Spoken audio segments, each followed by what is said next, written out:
Good afternoon, good evening, everybody. It's David Schlotthauer here with another detailed tropical weather outlook and discussion for Saturday, August the 2nd, 2025.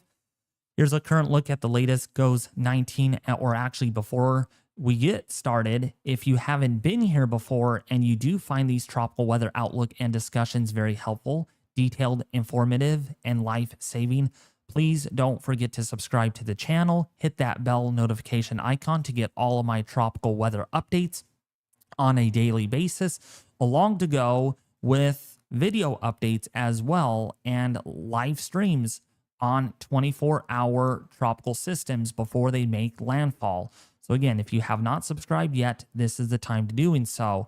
Without further ado, let's get started. So looking at the latest GOES 19 true color visible satellite imagery provided by Dr. Levi Cowan at tropicaltidbits.com. Link is in the description below this video.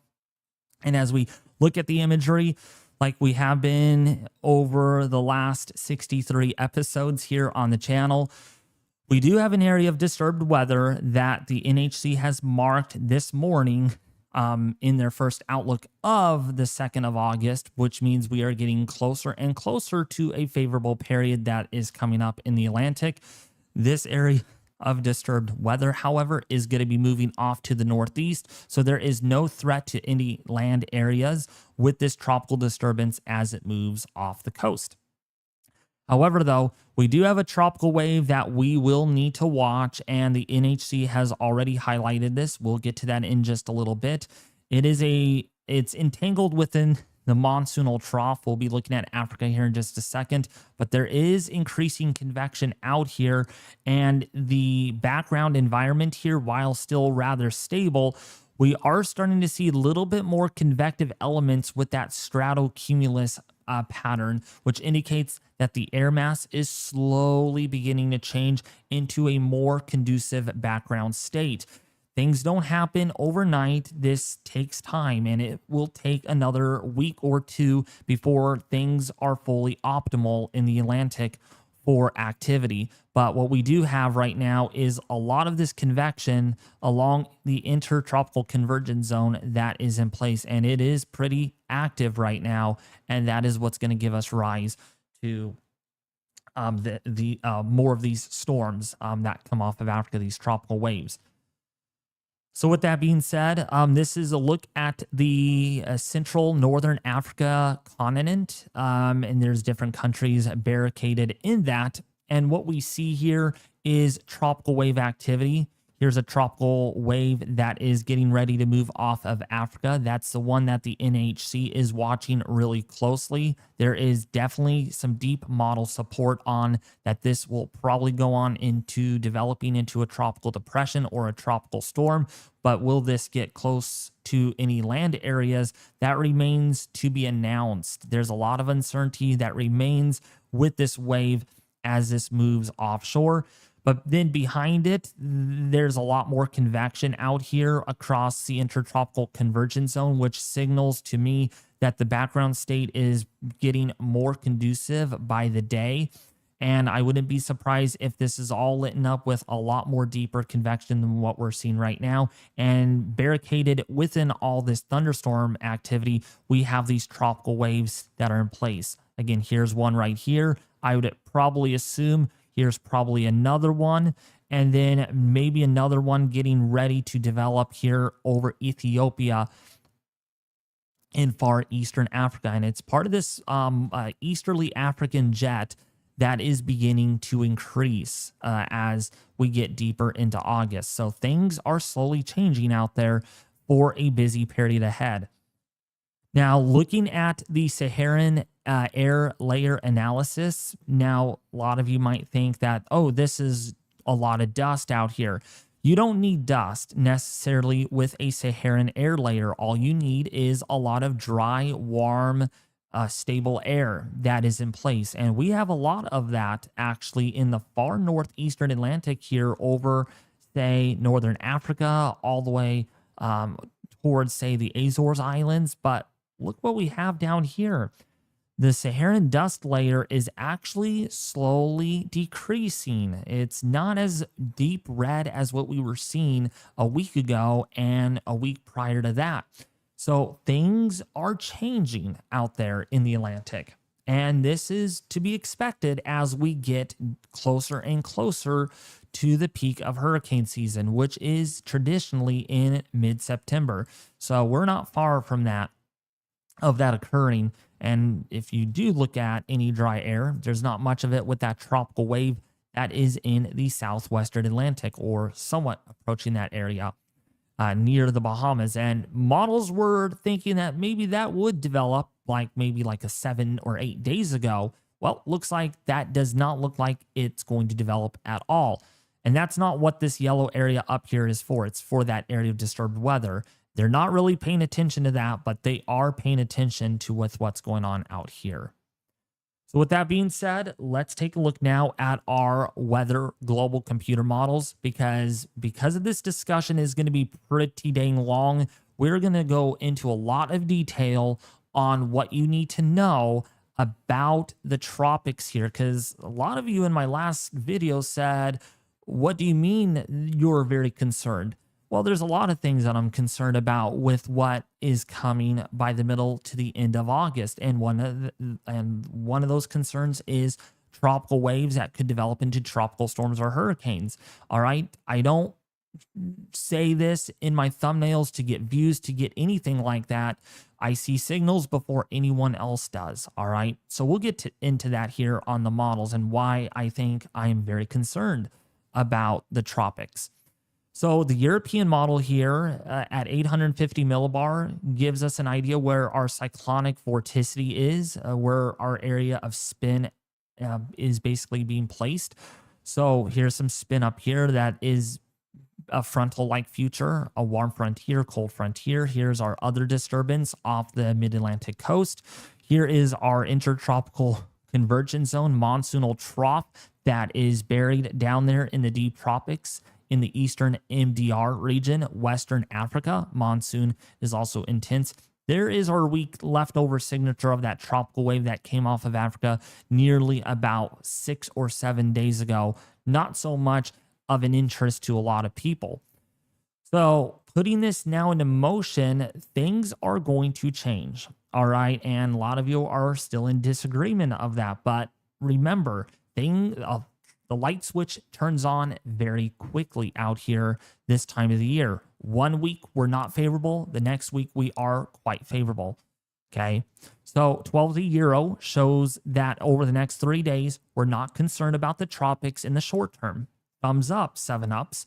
All right. I'm not worried about that. What I am worried about is down the road into the middle of next week, into the end of next week, where we have this tropical wave. You can take note, easterly flow here, flow does this, and then down here, it kind of backs up. It rotates like this. So we do have a nice looking tropical wave coming off of Africa in about 3 days. And it's that area of thunderstorm activity that we looked at. It's this bubble of convection that is on the imagery. Okay, now putting this further, now this is where a lot of uncertainty exists in the modeling, all right? And if we actually zoom in on this so you can see this clearly, where does an area of low pressure consolidate? Okay, because as you know, this is definitely a sharp monsoonal trough breakout. So this is, in other words, your monsoon trough looks kind of like this, right? You get a lot of convergence that happens right along this boundary.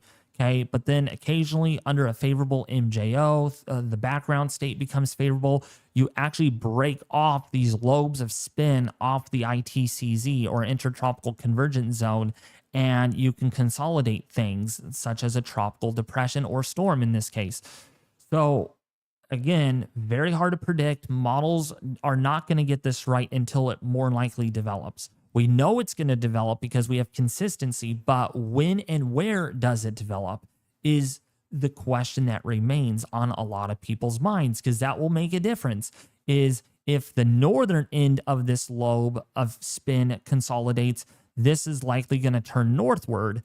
because of what's going on to our north. But if the southern end of this lobe of vorticity spins up, this is likely going to go in towards the Caribbean and probably cause a lot more problems than not in the Bahamas and in the southeastern Gulf.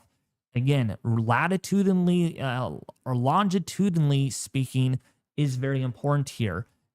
Further north, fish storm more than likely. Some of the models suggest that. Southern perturbation increase goes like this.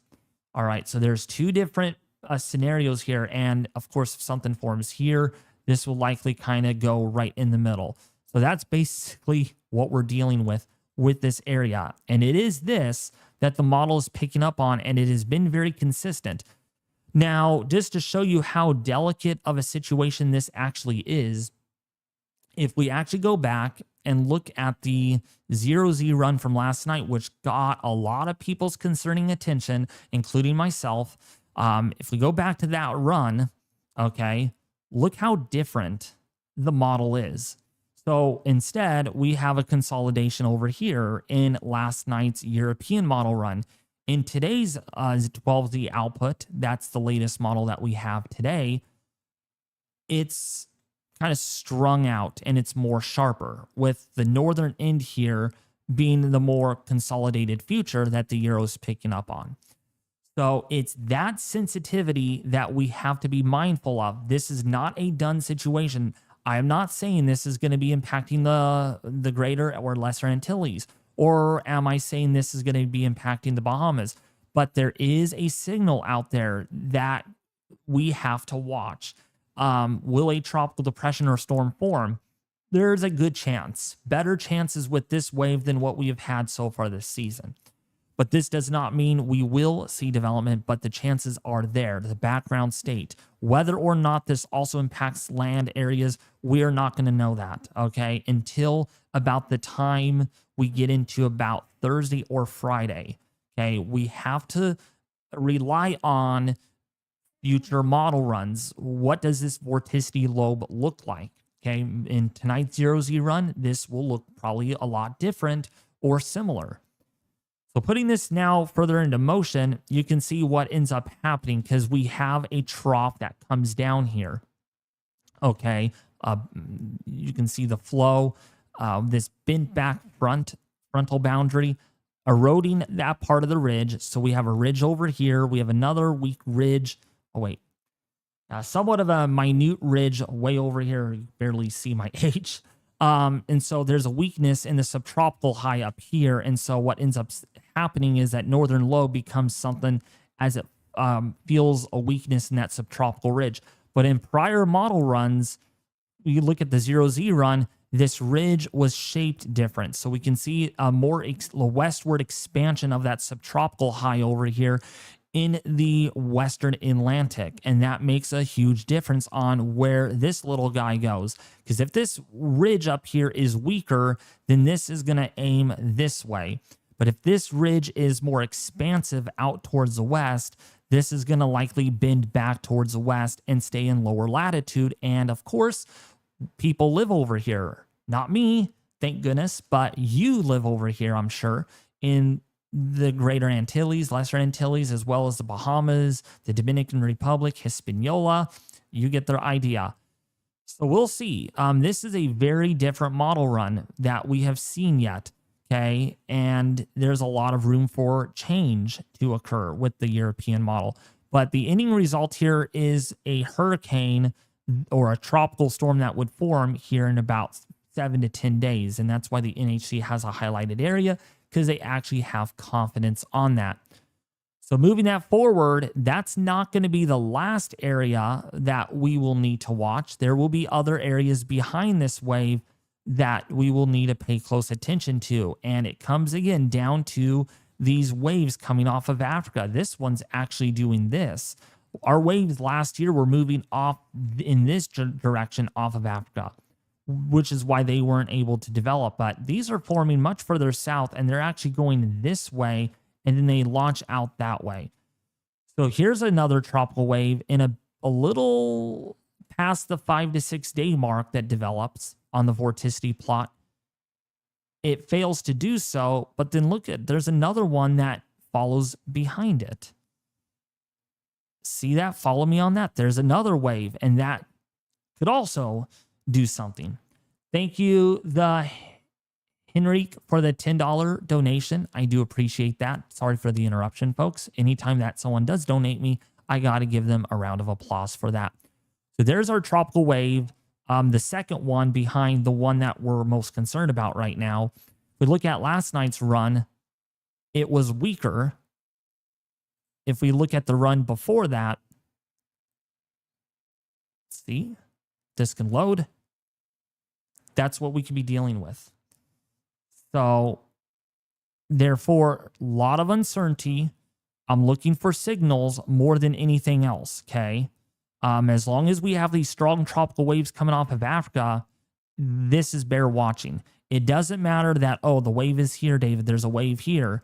I mean, this is going to change. This is 336 hours out in time. This is 2 weeks out. Think about that. 2 weeks out from today, or a little over that, as matters of fact. And so when I see this, I say there's signals. And Nate in the live in this call, actually, he's watching me live here too and listening to me live, which is great.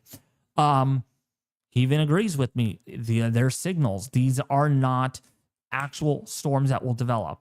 We look for signals before we then focus on, okay, we know this wave is coming off of Africa in this amount of time. We see it developing. Like this wave right here is bear watching. That's what we're really most focused on right now, because we've seen this in our models. The models have been trending in this direction, but then there's more additional signals after that, okay?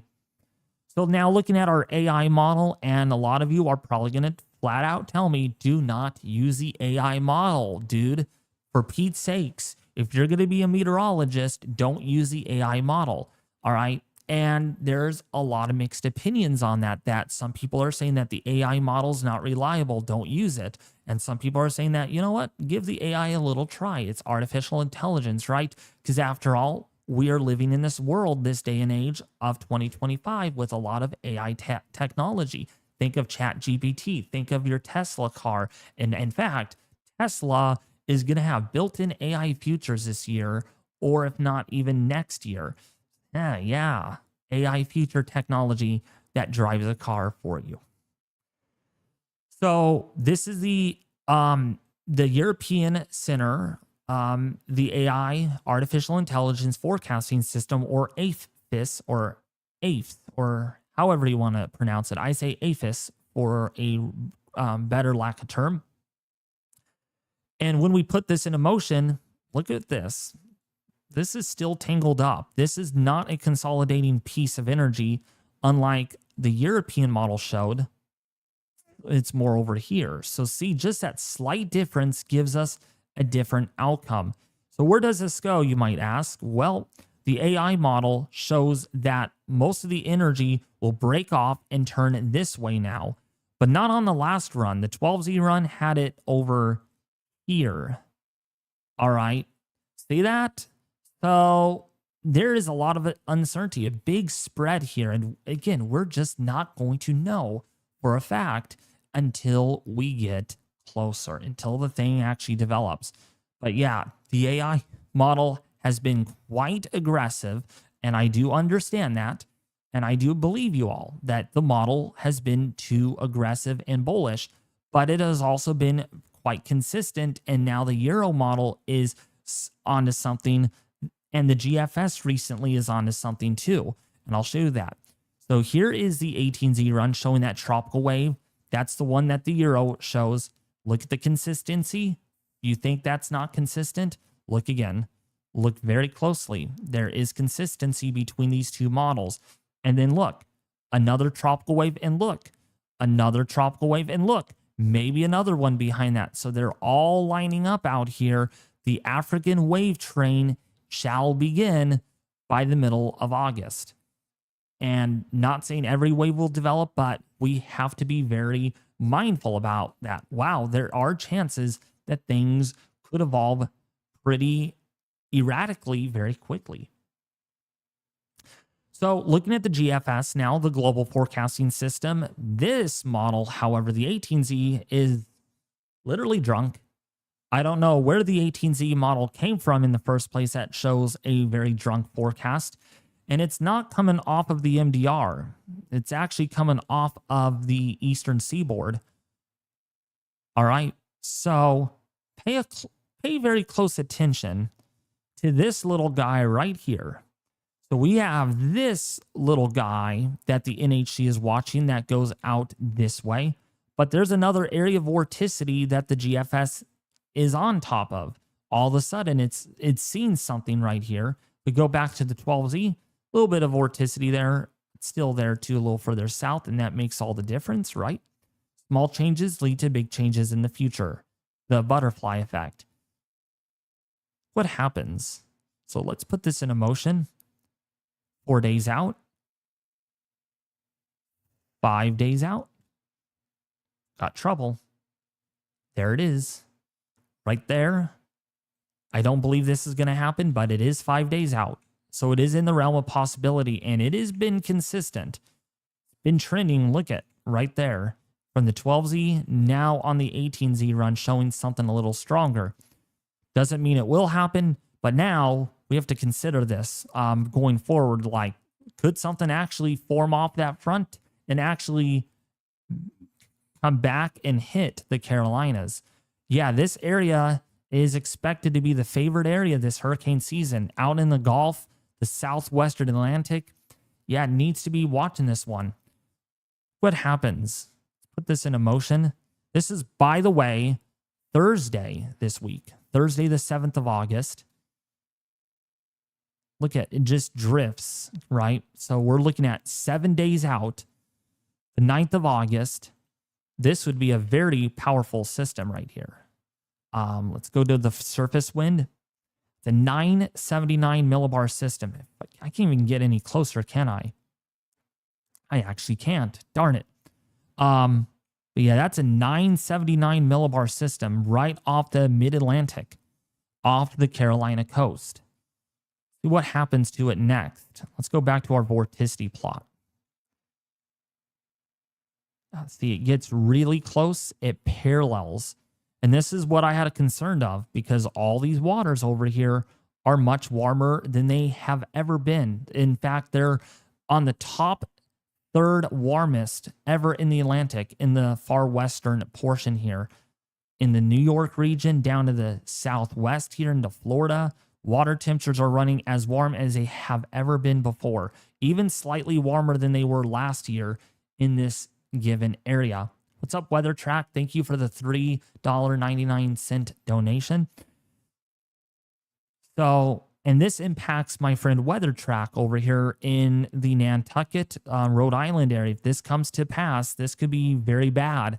The good thing is this is very far out, so I don't want to get ahead of myself. But if this scenario did happen, this would be a big system right off the mid-Atlantic or off the northeast coast. This would bring a little bit of rain for that area. Most of the rain would thankfully stay offshore, but it's something to really consider that, yeah, look what happens. The background environment really setting the stage, really getting conducive out there. We saw this coming. The MJO is just being locked in the Indian Ocean over Africa, and this would generally favor this portion of the Atlantic. So will this develop? More than likely not. It is something that we will need to watch in future model runs. But the fact that the GFS is showing something now, unlike the Euro showing something different, but the signal, again, signal, around the 9th of August and beyond is where we really need to be really paying attention to, because even so, the GFS doesn't show much out here, doesn't mean that, oh, the GFS, David, is conservative. We should trust the GFS because it's not showing anything. And it is actually showing something. It is showing a tropical wave right here with some vorticity, with more waves coming off of Africa. Okay, it's just not showing Genesis, and that's the big problem. And so going forward here, it's just not showing anything. And a lot of you will be like, see, David, there isn't anything developing out there. I'll tell you a little secret. The GFS doesn't get things in good alignment unless it's at least 7 days out. So even so, there's nothing 10 days out here other than that system for the Northeast. Again, we're looking down here. Doesn't mean we will not see formation. We will not see anything. I would probably bet on something out here by the middle of August that forms up into a tropical depression or storm. All right. It is the month where we really do watch. Now, the Canadian model, you might say, wow, David, the Canadian's not showing anything. So what is up with that? The Canadian is also not 100% reliable. The Euro seems to have been onto something for a while the Canadian isn't. But, well, look what the Canadian is also showing here on Tuesday, the 12th of August. Broad, large tropical wave out here moving off of what? Africa. Again, I cannot say it enough. Waves coming off of Africa here. Will they all develop? See, that's the thing. Every models are freaking out right now because they don't know what to do under this type of environment.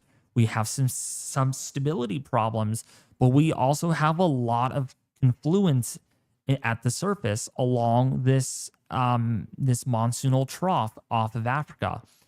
And that is, we're in Cape Verde season. We're entering that period where, yeah, we've got to watch the MDR and even maybe homegrown systems too. So with that being said, let's take a look and analyze, what does the background state going to look like? How much moisture will be available to entice tropical development? So looking at the deep layer moisture plot here, I love using this in my tropical videos because it shows us what our relative humidity on average is when you blend all the layers together and make an average from 700 millibars to 300 millibars, which is 10,000 feet to around 33 to 34,000 feet. So all this brown area really matches with this. Let's go back. See all that right there? See all that? That's all dry air, not necessarily dust. It's all dry air. So going over here matches, doesn't it? That's why I like using this. This is my favorite layer, my favorite parameter. So all this brown is very dry air. The air is sinking, right? It's coming from higher levels down to lower levels. It warms and dries in the process. That's what we call adiabatic warming. So there is sinking here. There is stability issues right now, but that is going to change as we go forward. Look at the Euro here. So there's your tropical wave there moving north towards the northwest. And then here's more tropical waves. Now, while there is some drier air here, there's also flow coming more out of the easterly direction here. We're not seeing flow pouring in like this, where we have northerly flow trying to shove all this drier air in for these tropical waves. So the flow is changing overall off of Africa, where we're getting more of this easterly based flow in the mid-levels of the atmosphere. And what that's going to do is any moisture that is here is going to try to wrap all the way on the upwind side of these waves and actually help to make things a little bit more conducive for tropical development. And putting this further into motion, you can see drier air is slowly migrating to the north, more moisture down here off of Western Africa. Now, of course, this is only 50 to 70% humidity. It's not super moist, but it is more moist than normal. As you can see here, look at all that green. This is above normal total precipitable water amounts. Okay, here's another one. So even so, when you look at the deep layer moisture plot, oh, it's a little dry on that western side. Let's actually go back. It's actually rather moist for this time of the year. So this is climatology taken into account. Drier punch of air here, more moisture. Okay. Thank you, by the way. Oh my goodness. Thank you for sending 50 gift members. Wow, a lot of people got those memberships. So I do appreciate that very much. So now, what about the vertical wind shear in the atmosphere? So that's another product that we want to really focus in. It's not just about the dry air, but is there any vertical wind shear that might hamper things? And the answer to that is no. The wind shear is actually going to fall apart as we go through the middle of the month. And this is basically looking at that. So these red ribbons is showing very strong vertical wind shear in the deep layer from about 5,000 feet all the way up to about 38,000 feet.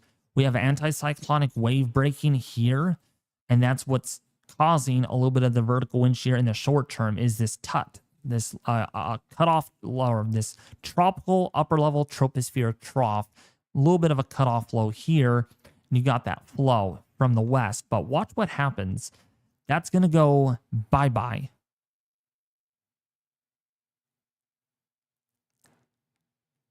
So kind of ignore this little cutoff low because the 0Z run didn't show that very much.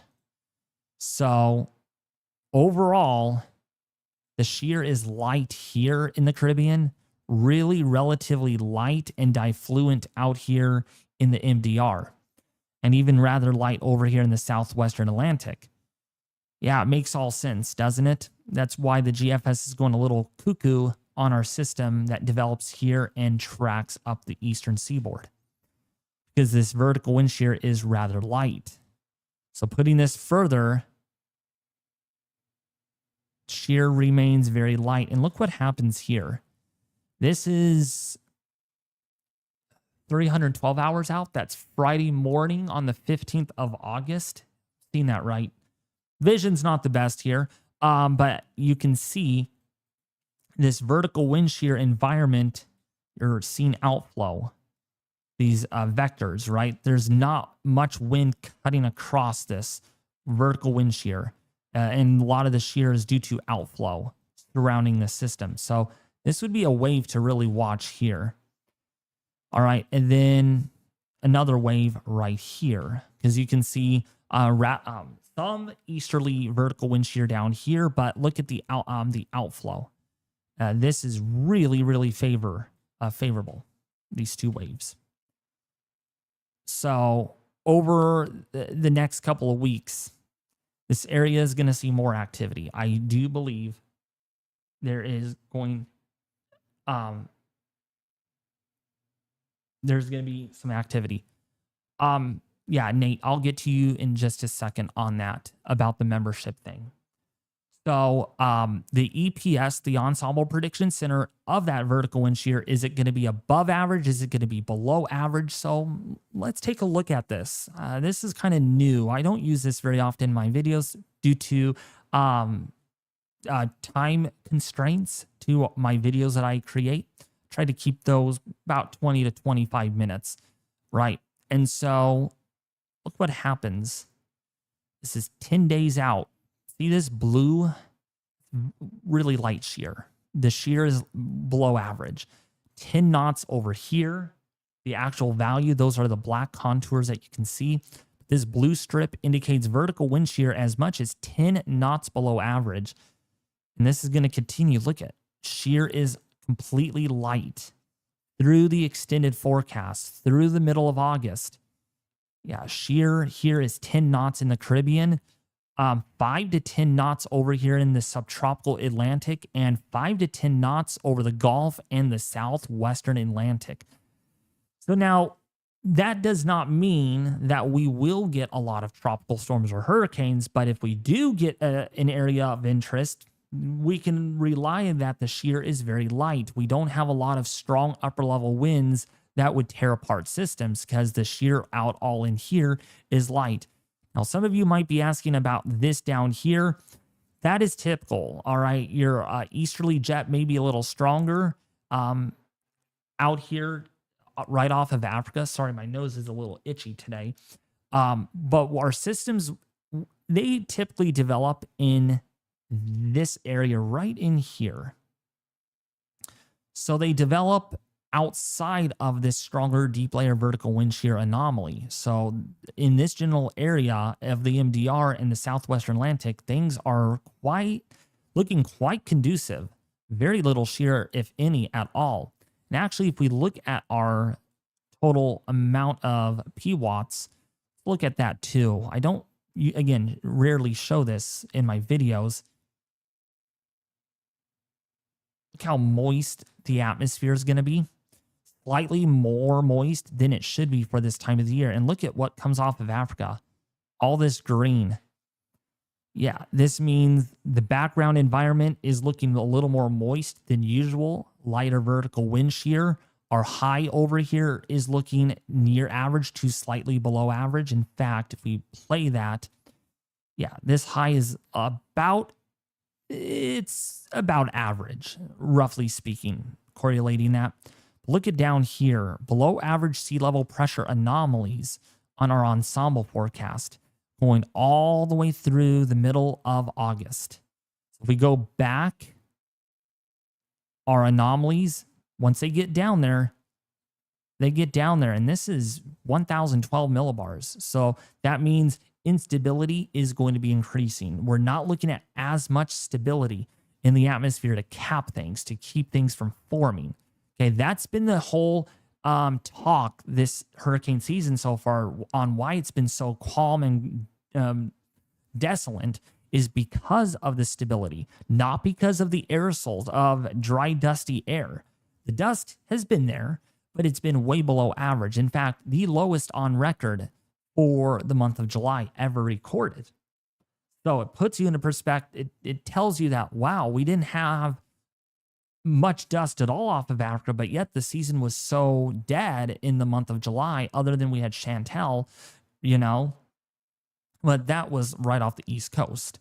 My point here is you don't need the dust to cap things. All you need is the Saharan air layer, which is different than Saharan dust, because it relies on dry air aloft. So this is okay, hold on a second. 10 days. All right, this is what we need. This is the same thing. All right, perfect. All right, let's transition. So let's look at our ensembles now from Weather Nerds. Let me get that out of the way. So 18Z from the GEFS ensemble right here shows still that area, that signal of development. And that's why the National Hurricane Center has an area highlighted out here. I'll show you that here. And some models, look at this, one member puts it over here, as we can see. Some members put it here, and some members put it over here. Why do you think that is? Well, let's take a look. Remember what I told you about origin point, right? If it forms to the north, the system's going to gain latitude faster. If the system forms further south or further west, down here, it's going to go this way. So there are three distinct areas that we will need to pay attention to on the ensemble forecast from the GEFS. And that's what that really illustrates. Now, this does not mean that, you should be getting prepared for a tropical storm or hurricane. No, that's not what this means here. There's one track that does go over Puerto Rico in about the 7 to 10 day time frame. But this is one member out of 21 different or 25, I think it is, of distinct different possibilities from the GEFS, okay, that show that, that area, that one system could become a tropical storm over the U.S. British Virgin Islands. Doesn't mean it will happen. Okay, it just means it could happen if things line up for that particular member scenario. Okay, so let's take a look now at our European ensemble. Now this is a bit more alarming.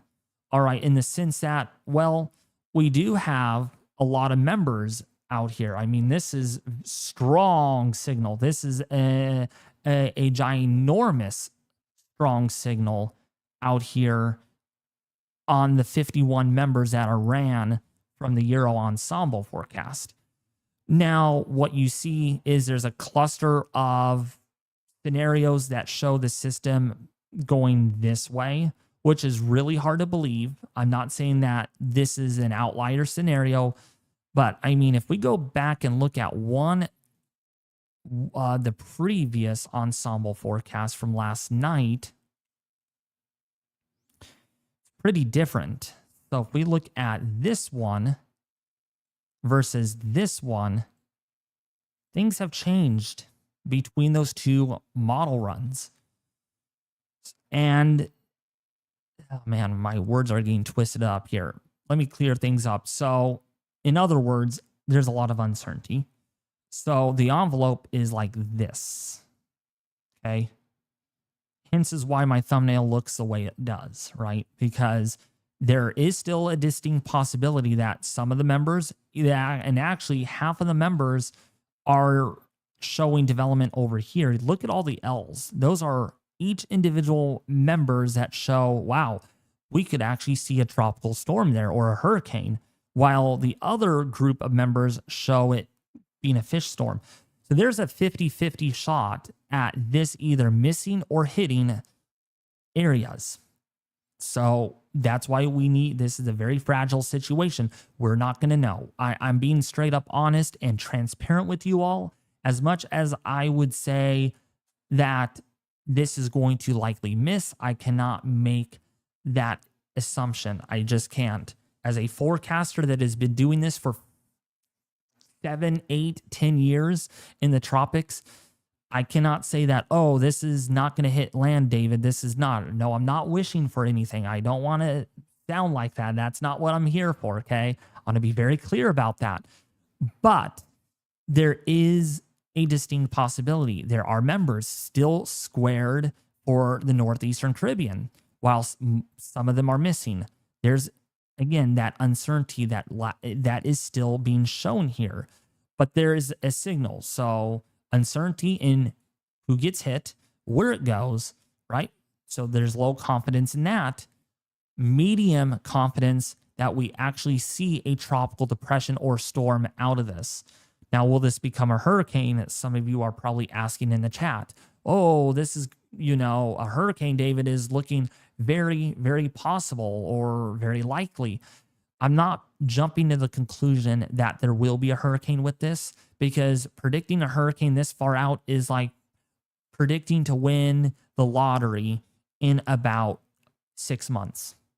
All right. What I'm looking for is signals. I'm not focused on one particular member, because I know that some of you are focused on that, like, whoa, look at that one member, David. It's showing a hurricane over Puerto Rico. It's one member out of how many members? 51 different possibilities. Okay.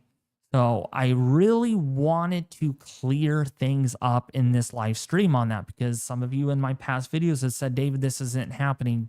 I'm a liar, or I'm hyping things up. Well, yesterday at this time, we weren't seeing anything on the NHC. Well, look at that. Look at that. Now we're seeing 2 areas on the NHC, right? Now you're going to say that, whoa, David was right this whole time, right? Do you all agree that I've been seeing something this whole time before the NHC actually saw it? Why? Because we have ensembles at our discretion to look at. So there's that area off of the mid-Atlantic that has a 30% chance. I'm in the middle on that one. I don't think that's going to do much. I don't think it's going to form. All right. My hunch says it's not going to form, but the NHC says it could form. There's a 30%. There's a low chance, but there's a 30%. So it's a high-low chance. Now, this area out here, I expect that this is going to have certain bigger upgrades on it. So expect the chances of this to go up in future updates from the NHC. So in the first 7 days right now, we're only looking at a 20% chance. But I do expect that the chances on that one out here in the MDR will go up pretty quickly, I think. In the next 3 or 4 days, I wouldn't be surprised in about 4 or 5 days that this has a 60 or 70% chance of formation, maybe even sooner than that.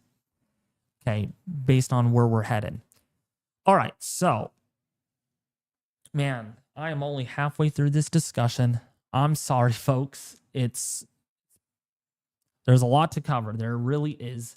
The end of all of it. It's been 45 minutes. I was hoping to get through all of this in 45 minutes, but it doesn't look like that's happening. So the chances of a tropical depression here on the national or on the Euro, okay, and this is again based on one model only, all right? This is, if we go back and look at the 0Z from last night, those chances were way over here, right? Remember that? Towards islands. In today's forecast, not so much. So that does not mean that, oh, chances decrease. We're not going to get prepared. All right. Well, of course, don't get prepared yet until there's actually a solidified scenario in place. But this is going to bounce around. So don't be surprised if chances go back up to 30 or 40% tonight. And maybe tomorrow morning's run comes in and this goes back down to, say, 5 or 10%. So we're in that scenario where things are like this. There's up and down, up and down. There's a lot of uncertainty that these models are picking up on, okay? And it's all having to do with the steering currents to the north, all right? So the chances of a tropical storm here in 7 days. So this is 7 days. This is 10 days. I know this is offshore. But look at, those are some pretty high chances for a tropical storm. That's a 25 to 30% chance out there in the middle of the Atlantic. Again, a fish storm, a very on the table of possibility. And then a hurricane chance.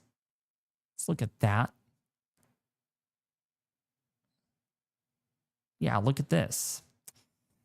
So we have 3 distinct areas. So we have an area right here. Again, some of the members showing maybe a hurricane formation in about 10 to 11 days. That's one area of the ellipse. And here's another area that has a 10% chance of formation of a hurricane. And then the chances of a hurricane, yeah, that's a lot closer to the Bahamas. That's a non-zero chance. That's a 5 to 10% chance equated to what goes on out here. So if you draw a line right here and follow the ellipse, this is what we're looking at. Makes sense, doesn't it? Doesn't it make sense? And that means there's a lot of uncertainty. There's a plenty of uncertainty to look forward to. So now with that being said, our deterministic Euro on the MJO forecast actually malfunctioned, and I can show you proof of that just so that I'm not hiding anything, so I'm not cherry picking a model. Let's take a look here at our European. This is the issue. So if I actually open that window up, it's glitched out. Literally, there's no image here at all to look at. So in a substitute sense, we have to use the artificial intelligence model. So just to show you proof that I'm not cherry picking and I am not hiding anything, okay? I want to be very transparent with you all.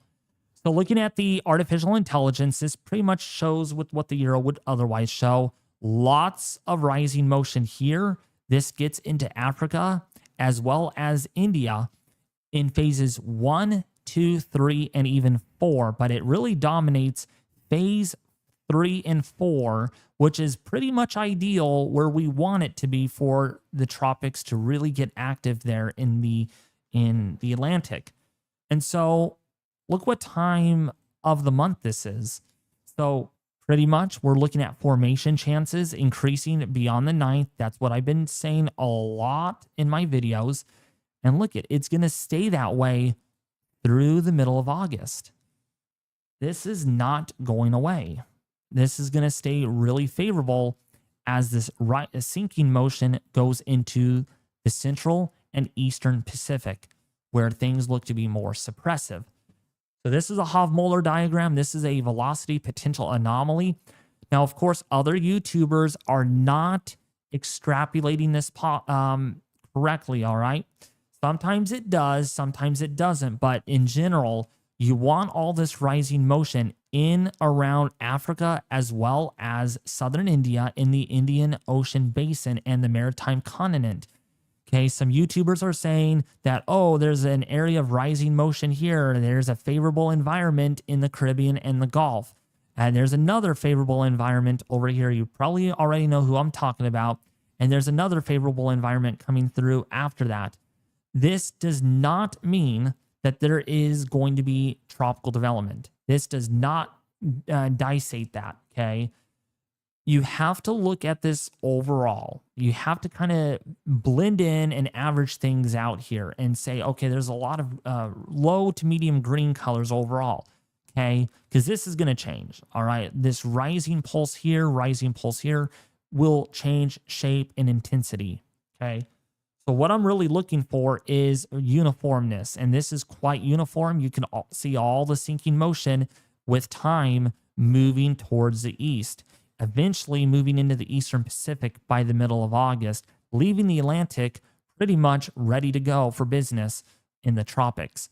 Now, beyond that, looking at the MJO forecast, will things stay relatively busy in the tropics of the Atlantic? The answer to that is yes. It looks like things will stay busy at least through the middle of August, maybe beyond that. There is definitely a consistent signal here of a lot of rising motion. And this is from the European Ensemble prediction. So this is not an AI-driven model at all. This is the deterministic Ensemble forecast, and it is showing us that things should stay quite busy and active in the Atlantic, perhaps through the end of August. So a very busy August is looking more than likely to occur. All right, and Nate, I'm sure you agree with me on that. You're learning very well along with me. Well, I know all this stuff, but you're along for the ride here at this point. And so you can see, again, lots of favorable environment coming through the African area as well as the Indian Ocean. And at times, even over here in the Atlantic, some rising pulses, some convective coupled Kelvin wave activity moving on through with sinking motion in between. But that really doesn't mean a whole lot at this point because this is very late August and we know how things can change. All right, so let's take a look here. Come on. Why is that? No, not that. Okay, I have to zoom out. All right, so here we are. I know this is a little small for a lot of you that are watching this on an iPhone or on the TV. If you want me to zoom in, just let me know. Actually, I'll just zoom in. Forget about what the time is up here. This is August 2nd through the 16th. So this is where our MJO is right now. So let me actually make that a little bit more clearer. So right here is where our MJO, Madden-Julian oscillation, is located. Cancel out those convective coupled Kelvin waves. Lots of our favorable environment now in phases 1 and 8. This is going to be moving into phase 1 in the next 4 or 5 days. And then it's going to stay there and then get into phase 2. Now, this is important because the Euro was showing that, wow, this is actually going to be barely going to phase 1 and 2, and it's going to just kind of be hidden in the center line here. This is the unit of circle. Oops. Right here, the unit of circle, which means there is no distinct MJO activity within that circle. The MJO is incoherent. It is disorganized. It is not really helpful. Now, because climatology is at hands here, regardless if this MJO does go into the null phase, and it is barely in the unit of circle here, I mean, it's not over here in the unit of circle. It is over here, which means it favors the Atlantic more so than not. Okay. And so regardless of where the MJO is here because of climatology, actually might not matter a whole lot. The MJO is a helper, in other words, to get things going and to keep things going. But climatology, as you know it by this point in time, in my previous videos and from the NHC, really tell that mid to late August is generally very busy, regardless of our MJO where it's at. But this could give us an extra super boost with activity. So it would mean the difference is if this stays in the null phase, we would get maybe 1 to 3 named storms in August. But if the MJO stays out here, we could get maybe 4 to 6 named storms in the month of August. And 6 named storms in August, truthfully, is hyperactive. It really is. It doesn't sound like it, man. 6 named storms, that's not very much. Well, it would bring us well above average. Yeah, it would change everything, right? So the MJO, we'll see how this trends. But right now, in general, on most of the ensemble plots are showing that this could stay outside of the unit of the circle in phases 2 and 3, which do favor the Atlantic the most with tropical activity. All right, and even bleeding briefly into phase 4 as well. All right, so we have a long way to go. I'm pointing that out in this live stream that we have a long way to go. The GFS ensemble is also showing that. You can see where most of the ensemble members are showing outside of the unit of the circle. The gray area is a more likelihood scenario where the MJO is headed. And look at where it's covering phases 2 and 3. And that's where we look for activity in the Atlantic. So everything, there's nothing to say that this will not be a busy period. I really don't think it's going to be really active. Not hyperactive. I don't think it's going to be very hyperactive at all, but it is going to be definitely busy than it was last August last year and the August before that. I think we'll have at least 2 or 3 named storms. That's what I think is going to happen, plus or minus. So before we get to sea surface temperatures, because, oh my gosh, folks, you're going to really want to look at the sea surface temperatures with me tonight. Very alarming. I am concerned about them. But before we get there, we got a new update from the Climate Prediction Center on our monsoonal trough, our ITF, intertropical front. It is further north than it should be for this time of the year, but not by a whole lot. Most of it's happening in the Central African continent, all right, over Chad, as well as over here in Eastern Africa. But last year, our ITCZ was more like this. It was much further north than it should be. So we're definitely closer to average this year, all right, where it should be. And that's going to play a huge role in how active things get. All right. So I don't think I'll show you the graph part. Maybe I'll add that towards the end if we have extra time. So I'll save that tab there. And let's go over to now our sea surface temperatures, because I don't like hyping stuff up. And Nate has known me for a week now, all right? And this guy, big shout out does go to Nate, folks. Give him a round of applause. He will be doing some talking in tonight's live stream after my discussion here. But me and him were talking today about, man, how warm these water temperatures are, okay? And for someone that lives in Florida for a while, okay, he's pretty concerned about this. And I'm not surprised by that. Okay, these waters along the coast are very, very warm. Now, a lot of you are going to say that, oh, these are shelf waters, David. These are going to cool off and mix out really quickly.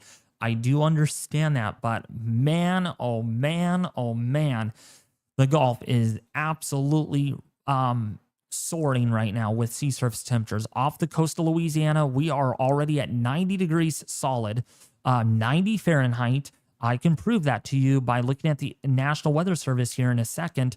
Water temperatures in the mid 90s along the Tampa Bay coast. I will show you data to prove that in this live stream. I'm again transparent with you. All right. Now, this is when I'm going to be straight up serious. All right. And I mean business. These water temperatures in the Gulf are not quite as warm as what we had last year, but they are up there. All right. Especially in the Northern Gulf, the Eastern Gulf.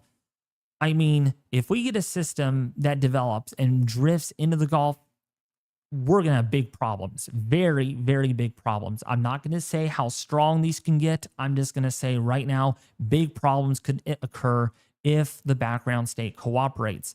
And for you all that are watching this live stream, you need to be afraid of this. I don't care. You can call me fearmonger master. You could say David's hyping things up. I don't care. I do not care at all. I am afraid of this. This is concerning. All right. Because remember Milton last year, we had Milton, and boy, that thing went from a tropical storm one day to a Cat 5 the next day. Yeah. And water temperatures were not as warm as this. Just FYI for a lot of you that are watching, water temperatures when Milton formed were around 29 to 29.5 degrees Celsius. And these waters are 31 to 33 degrees Celsius in the northeastern Gulf. Yeah, very warm. So the north, central, and northeastern and eastern Gulf water temperatures are well above average, anywhere between about 1 degree to 2 degrees warmer than they should be. In fact, the entire Gulf right now is above average as a whole. It's not good. This is not good at all. And I hate to be the one to say, to hype, to fearmonger you all that this is not good.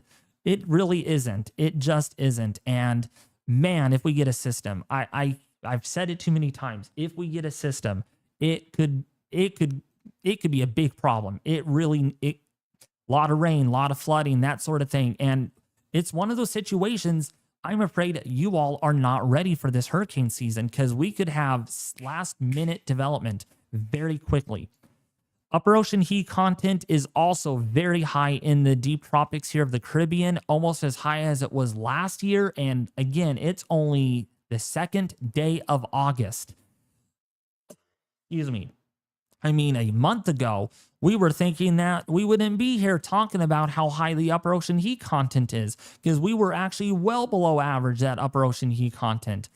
But not anymore. Not anymore. Look at the Gulf up here, the loop current, well above average upper ocean heat content there, and well above average upper ocean heat content here, actually over Jamaica, above average, south of Hispaniola, north of Venezuela, above average.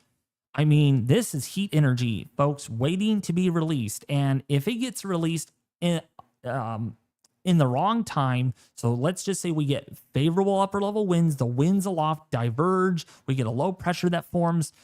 I mean, we could see hurricanes that could be pretty serious. I'm not going to say how serious, because I don't want to say we're going to see a Cat 5 or something and you all freak out. But I'm telling you right now, this amount of upper ocean heat content, very warm sea surface temperatures, it is just not going to take much. It really isn't. It's octane fuel. It is heat energy just waiting to be released. And if it gets released at the wrong time, I promise you, we are going to have problems. We are really going to have a lot of problems if any of these systems hit the coast or get very close to the coast or even parallel to the coast, like we were seeing on the GFS. So that leads me up to this as a whole. The Atlantic, the Western Atlantic, is just ridiculous. I mean, that is 32 degrees Celsius over the Bahamas, 32 Celsius along the northeastern coast of the Gulf. I mean, we might even have a 33 Celsius in there somewhere, like in Tampa Bay. Wait until I show you the sea surface temperatures, actual buoy plots, because they're coming in very hot. This out here as a whole is just ready to go. It's just octane fuel just waiting to be released. Before we get to our actual sea surface temperature anomaly, these are the changes in the last 7 days. This has cooled, which is not what we wanted. Well, I should be careful with my words there. This has cooled a little bit. This over here has warmed a little bit. In fact, it has warmed about 1 degree Celsius over the last 7 days. So red and orange colors indicate warming has occurred. Blue colors indicate cooling has occurred from where it was a week ago. All right, so we have a lot of reds, a lot of oranges along the southeastern coast. That's a concern. The Bahamas, really warm. I mean, this isn't good. And if you go right off the coast of Virginia, water temperatures here have warmed almost 3 degrees in Celsius in the last 7 days. That is remarkable. because of how warm it's been. You know, we've been having some very serious heat over here. We have had a big old fat ridge of high pressure, and that is what's driving these warmer temperatures here in the Gulf and in this Western Atlantic. And I'm telling you, you don't need development here or here or here. All you need is over here, where a lot of us, not me, but where my friend Nate lives. Yeah, I mean, I have to worry about my friends over here in Florida, even my mom that lives in Ocala, Florida. All right, so let's move on. 15-day sea surface temperature change. Man, lost a lot of the warmth up here off of the Mediterranean Sea. We have cooled things off a little bit, but again, please don't take this to heart and say, oh, it's cooling off there. That's a good thing, right? It's not a good thing because it is still warmer than typical to support intense or to support tropical systems. But look at over here. Again, Southwestern Atlantic has warmed up, and boy, over here has really warmed up in the last 15 days, up around about 3 degrees incline on that. Now, last but not least, our 30-day average. Now, this is, again, 30 days ago, which was July 1st. So you're not going to see much warming here yet until we get deeper into August. So maybe when we visit this on September 1st, there's probably going to be a lot of red over here off the eastern seaboard. But look at what has happened here. Look at the subtropical Atlantic, the deep tropics. Yes. Where does that involve? That's the thing. Where does that involve? That involves tropical systems that move off of Africa. So this is warming in the long term, not cooling. And you get a wave that comes off of Africa. Does this? Yeah, it's going to be moving into warmer sea surface temperatures that have warmed up over the last month. Okay.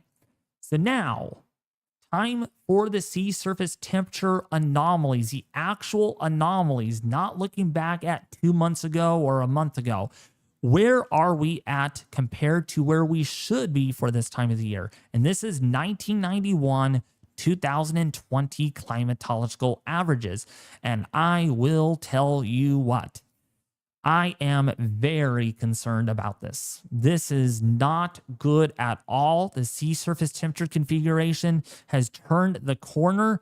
I mean, look at off the coast of Africa. We are straight up 2 degrees, almost 2 degrees warmer than we should be for this time of the year.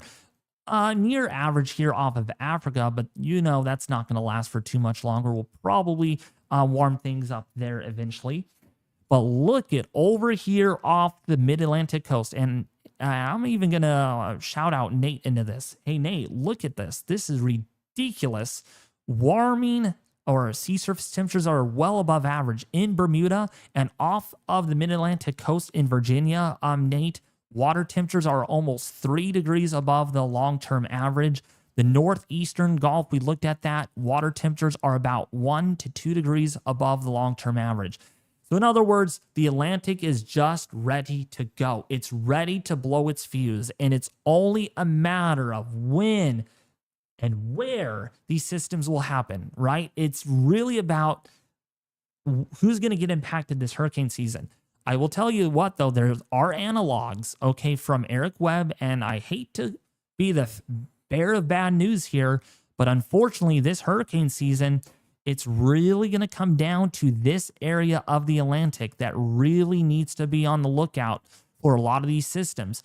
So if they develop here, they're likely to move up in this general direction, or this general direction, or this general direction. All right? I don't want to fearmonger. I don't want to cause panic, but based on what Eric Webb was showing, I will even show you guys the post if you want me to on that, because this area really is going to be favored. We're not going to see a very classic Cape Verde season where we see systems that do this and do that. They kind of go out like that, or like this, or like that, or like that. It's going to be more like basically west of 60 degrees in longitude. So here's that 60 degrees north, west in longitude. So most of the development will occur over here, in other words. not over here. Okay. So I did want to show you one last thing, and then we'll get to questions. A lot of you are watching this live stream, and I do appreciate the support. If you are new, okay, if you haven't been here before and you do find these tropical weather updates very detailed, actually I have the whole tab here, please subscribe. It really means a lot, folks. It really does, because I am gearing up. I really am. And for those that are watching this live stream, I have a bit of an announcement that me and my friend will share here, since a lot of you are watching. So let's go to the actual sea surface temperature plots, because I made my promise. I will keep my promise. You know me very well. So look at these water temperatures. I know it's hard to see here. Can I blow this up? Can I make this actually bigger? Oh, I can make it bigger. Sweet, sweet, sweet, sweet. Look at these water temperatures. They peaked today at 93.4 degrees. That's Tampa. That is Tampa water right there. Very warm. Port Manatee, Florida, in Tampa Bay, peaked at 93 today. Yesterday was only 93.0, but today was 93.4 is the peak of those sea surface temperatures. Okay. And these are buoys. These are actual buoys. Let's look at Clearwater Beach. Thank you for the $10 donation once again. Look down here. 92 degrees, almost 91.9. Then it cools off a little bit diurnally, and then it warms up again. Look at this, 91. So on average, we are around 91 degrees Fahrenheit along the Florida coast. So when you put that into Celsius, Fahrenheit. Look at, I did say 33 Celsius along the Florida coast, and that is 91.4. In fact, some areas had 34 Celsius, which is about 93.2 degrees. Long story short, the Gulf is in the upper 80s to lower 90s right now. There's a lot of heat energy. All right, let's look at one more station, though, Virginia Key off of Miami, Florida.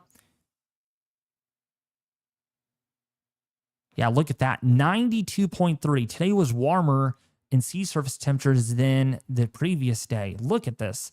Even your overnight sea surface temperatures are still in the 90s. That is ridiculous. That is just insanity. Man, that's really warm. I'm telling you. Port Everglades, Florida. Let's look at that. Oh, they do not have, oh, they do have a water temperature. Okay, I'm not trusting 102 degrees, all right? That's not real. So Lake Worth Pier, let's look at that.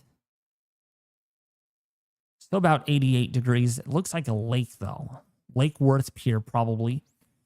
88 degrees. So we're in upper 80s to lower 90s. Anything above 79.5, and I want to make it clear, anything above 79, and I will type it up here in big letters, 79.5 degrees and higher is favorable for hurricanes, favorable for tropical storms.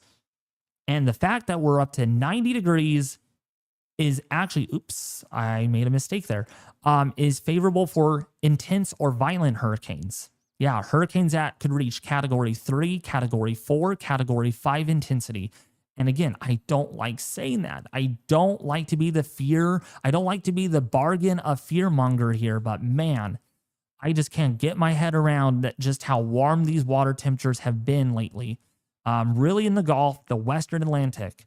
And I'm telling you, if we get a system, where's my epic pen? Oh, there it is. If we get a system that does this, it kind of comes up the eastern seaboard and does that, it could be stronger, very strong up in even when it gets to New York.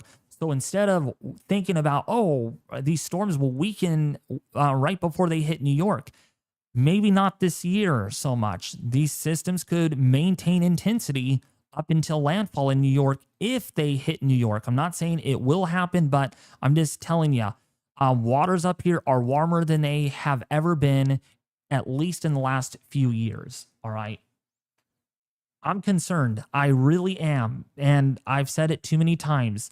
I don't want to be the bearer of bad news, but you do need to be afraid of these water temperatures, especially in the Western Atlantic where a lot of us live. I don't live there. I live in California, and even our waters off the coast have really warmed up quickly, but they're definitely a lot cooler than 90 degrees in Florida. Our waters here in California are in the upper 50s in Fahrenheit, not even favorable to sustain tropical storms or hurricanes.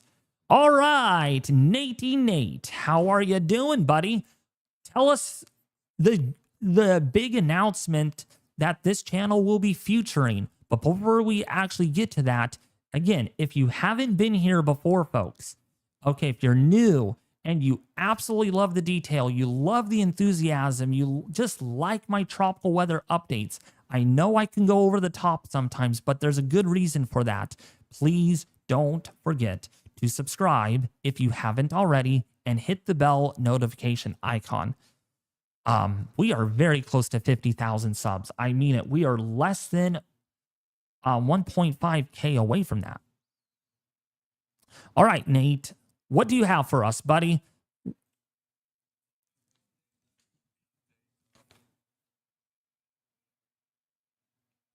Oh, hold on. Redo that. No one heard you because I had the desktop audio accidentally muted.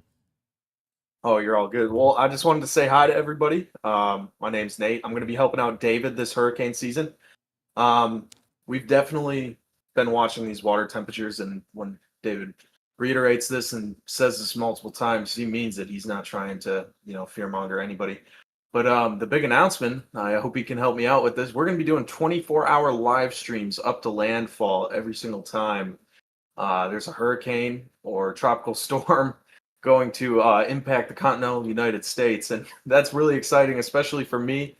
Sometimes I'll be going out into the field and putting myself in the hurricane to provide accurate data and possibly, hopefully if there's still cell service, provide data for you guys as well for, if you guys were checking in, you guys had to evacuate. I could give live weather data so you know whether the storm is hitting your house or, it's missing you guys, put you guys at ease, prepare yourselves for what's to come next.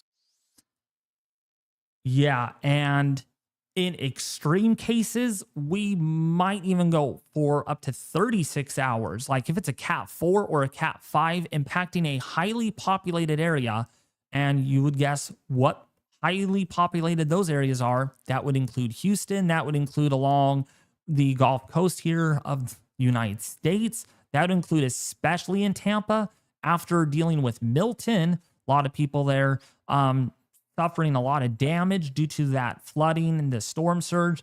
And even along the coast, even in Miami, if we get like a Dorian situation, like not wishing for Dorian situation, but if we get like a track that does this and kind of comes up, we will be live streaming 24 hours to 36 hours. And if it does parallel the coast, we might even shoot for 2 days of constant live streaming if necessary. So that's something new that I wanted to kind of pop in my head, because if we do get any parallel coast type systems, we would be live a long time. So how this is going to work, basically, then we'll get to our questions, because a lot of you do have your questions. Hold those for a bit longer here. So basically, let's just pretend Tampa gets hit with a hurricane. Let's just kind of just make a scenario. Tampa gets hit with a hurricane in 24 hours. So if the system is here, okay, our system's located right here, and it goes this way, and me and my friend Nate and Easy and other people here that help me out say, David, it looks like this is going to hit in about 24 hours. Let's start initializing the stream. Let's go live. And we will stream 24 straight hours of non-stop weather information, weather updates in real time, recon data, microwave satellite images, things that you have not seen on the channel yet. And we will be providing those 24 hours before a landfalling hurricane. And now you're probably wondering, what about after landfall? Will you still be live? Yes. So if it's a Cat 4 or a Cat 5, we will be live up to 6 to 12 hours after landfall to cover the flood threat, tornado threat, water spout threat, that shenanigans, as a hurricane, if it does make landfall, would cause a lot of devastation. So that is what we are going to provide here. No other YouTube channel more than likely is going to do this. Okay, we will be the only YouTube channel out there in the weather community that will be doing this. It's a pilot program. It's in its beta testing mode. We're going to try this out to see how it goes. If you guys like it, and then we will implicate that. We'll have another meeting, me and my friend Nate here and the staff team, to see that, yeah, I think a lot of people enjoyed that. Let's do it for the 2026 hurricane season. So this is going to be in the testing phase mode. And so wish me luck on that, because we're literally going to have to get shifts going. Like, we're going to have to make schedules. Like, we're going to literally have to have Nate cover or batten down the hatches of the stream for like 8 to 10 hours, maybe even 12 hours. We'll see about that. And then someone covers him for about, so there will be like 1 or 2 of us on the live stream constantly bringing you real, live, honest, life-saving information as it comes in. Recon data, from recon data to live radar images, live cameras. I mean, man, Nate, you could actually tell them my setup, because I showed you my setup like the other day when we did this. Like, it's incredible. It really is. Yeah, it honestly is pretty incredible. You have 5 monitors. You got a whole entire Streamlabs sort of thing picked out. You have live cameras. You have a ticker bar. You pretty much have every single thing that a news channel would have, and possibly even provide more information to people than a news channel at nighttime, since news channels don't really even they will stay on top of it, but not to the accuracy level that you could. Exactly. And just for an FYI situation here, we could provide up to 30 live cameras. So depending on where we think the landfall is going to be, we will set up live, or we will run live cameras in that area ahead of a landfalling system. So that way you guys can see if there's any storm surge, river flooding, street flooding. Yes, we are going to do all we can. But I hope it works. I really do. But I also hope to not do it, because if I have to go live 24 hours, that means someone's going to get hurt. Someone's going to get impacted. And we all know we do not want that. We do not want any landfalling hurricanes this year. But we could all wish. The wishing well doesn't mean we won't see anything. We could wish all we want, but unfortunately, we're probably going to see at least 1 hurricane landfall, at least 1. So what's the difference between, all right, so let's open up to questions, Nate. So help me out with the questions here. But if you guys have not subscribed yet, please smash that subscribe button. It really helps out a lot, because boy, oh boy, I'm going to be live, not live. Oh my gosh, I literally said live every day. No, I'm going to be uploading every day here on the channel with live streams if necessary. Tonight was a special night. That's because I had work until 30 p.m. and I did not want to have to upload a YouTube video and get that out at like 6 o'clock tonight. It'd be just a little too late, or 7 o'clock. So instead, we went live. So a lot of you were wondering, why are you going live? There's nothing big going on out there. It's Saturday Night Live. I did announce this back in April that we would be doing some of these Saturday Night Lives if needed. So, how's everybody doing? How is your Saturday, the 2nd day of August? And I've got to tell you all, I cannot believe it's August. It's the 8th month of the year. Feels like just last week, Nate, it was June, wasn't it? It just feels like that. We literally just like slingshotted through the months, and we're already here dealing with the rapid increase in tropical activity. In fact, I don't have it here, but I will bring it up here on the National Hurricane Center. Any questions, anybody, that you might have while we're popping this up? Yeah, see, here it is. So this is where we're at.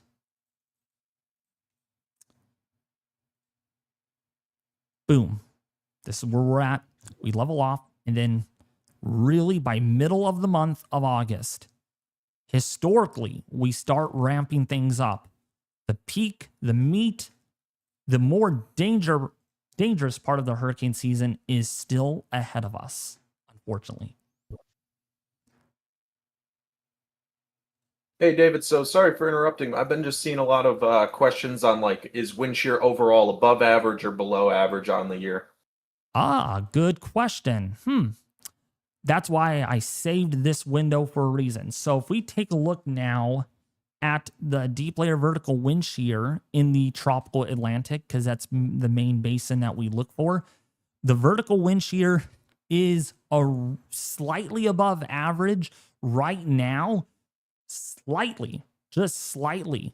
But it is going to be decreasing over the next week. I showed you all the models, a lot of blue anomalies indicating below average vertical wind shear will be the thing.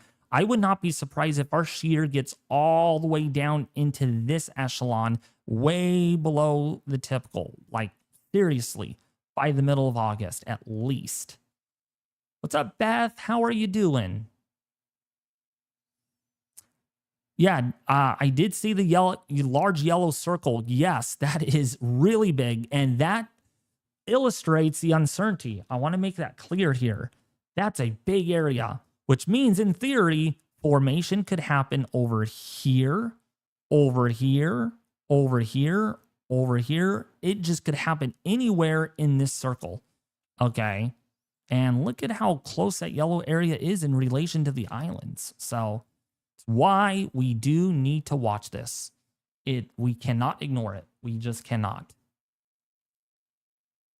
By the way, actually, Nate, you're probably good at doing this. Nate, I saw we had 50 memberships gifted to people.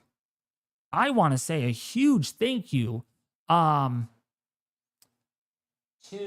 Insured Frames. I think that's your name. That's how you say it. Insured Frames. Thank you for that. I mean, wow. I do appreciate all the gifted memberships.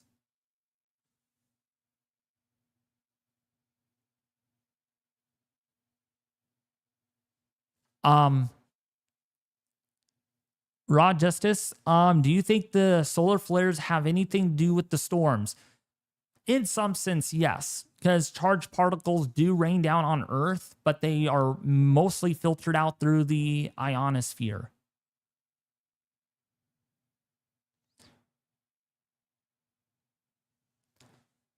So, any questions, anybody? We'll be here for a while. We have another hour or so left. Ask questions all you want, because I don't want to ignore you guys. You know, that's not what I'm here for. I do my discussions first to get that out of the way, and then we get to questions. We open the door up for any people that have any questions about this hurricane season, what your thoughts are, why is it going to be busy, and just ask anything. We'll be answering your questions to our best of abilities. What's up, Smokin' Swamp Outdoors? Oh, thank you. What's up? Hey, David. Well, I think I got a question for you over here regarding our 24-hour live streams. I'm just using this storm as an example. Say Hurricane Katrina. Are we going to be doing 24 hours from both landfalls? Say, you know, there's a storm that's going to hit Florida, and then maybe it jumps across and is going to hit, you know, Panhandle of Florida, New Orleans, all those sorts of areas. That is a very good question. And honestly, I'd even think about that. I did not. So I'm glad you brought that up. I am really glad. So depending on the spatial of transit time. So if it hits Florida, like, so let's just say, let me give a city here. Let's just say West Palm Beach gets hit with Katrina. Let's just kind of hypothetically say that happens and then it turns up like this. I would probably certainly do an afternoon discussion live stream, not just do a 24-hour one until it gets closer. Depending on the transit time, if it spends like 3 days over the Gulf, then obviously I would not do a 72-hour live stream with something like that. But if it moves fast and let's just say it departs Florida here and then gets to New Orleans in 24 hours, then we would probably stay live. So technically you can say a 2-day live stream of nonstop live coverage would probably be the thing here under that scenario. Good question there.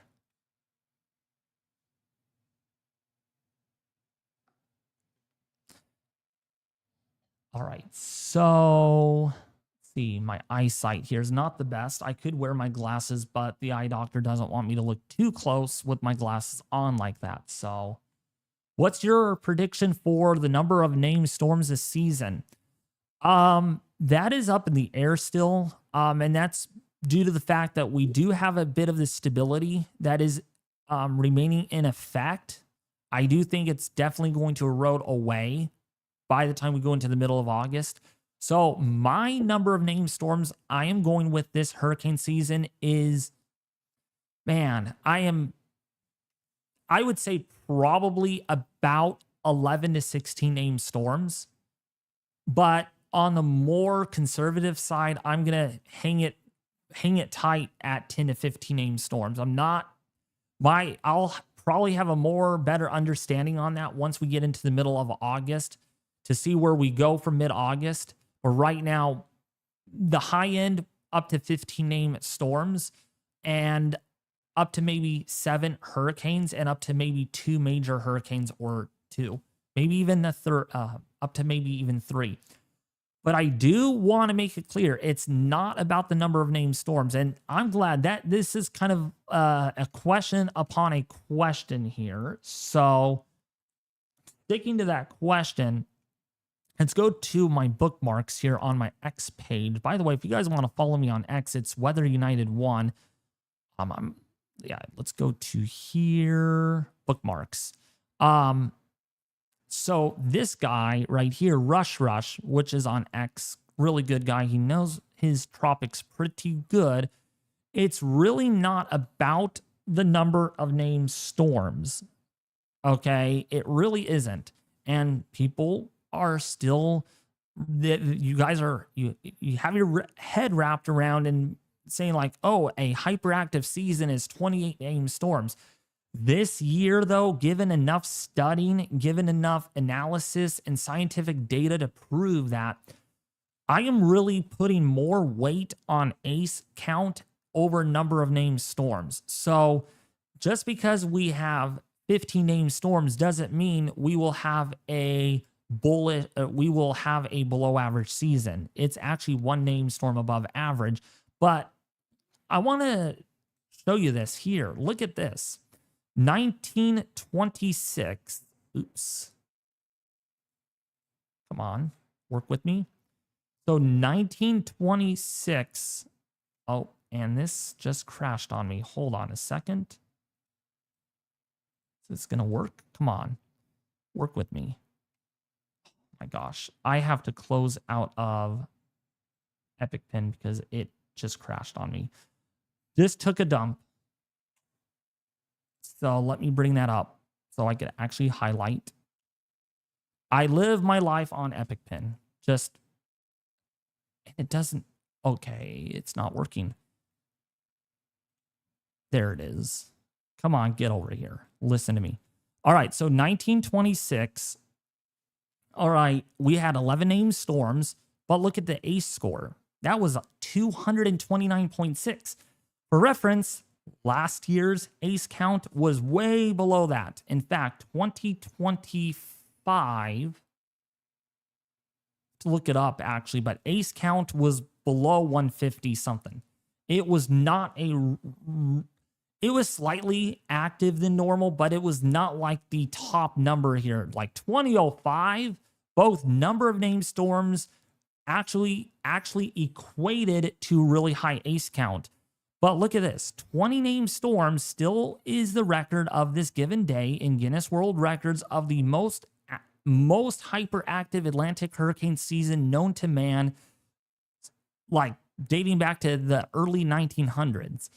So just because you have 20 named storms doesn't mean that, oh, we're going to have 300 ACE points or we're going to have 275 ACE points. The same thing goes to here. Just because we have 11 named storms does not mean we will have a very dead season. I mean, what if we have 11 of those storms that make landfall? Then you'll be like, whoa, okay, this season's definitely a very highly impactful one, right? So because of that, I'm not really focused on the number of named storms as I am more focused on the ACE count. The ACE wins over the number of named storms. Quality beats quantity. It works every time. It really does. So take a look at that very carefully. Screenshot it for reference if you want. Okay? Because this is important. And yeah, records go all the way back to 1893. Just FYI for your information.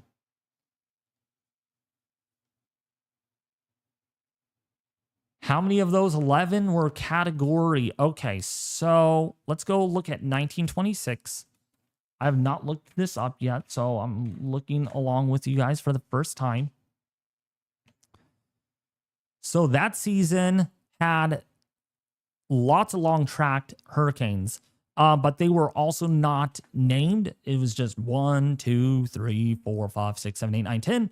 There was not no Kelsey, Ada, or, you know, it's just, there was no like human names involved here.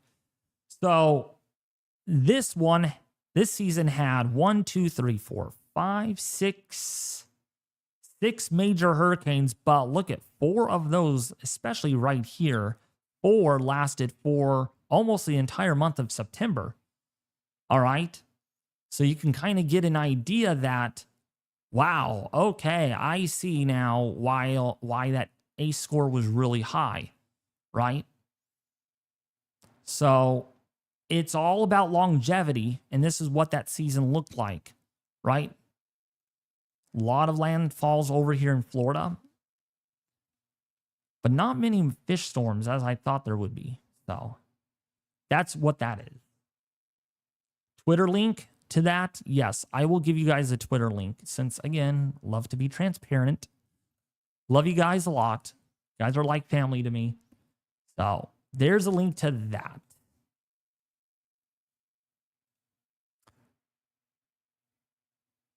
What strength was the Galveston storm of the 1900? I'll just put 1900.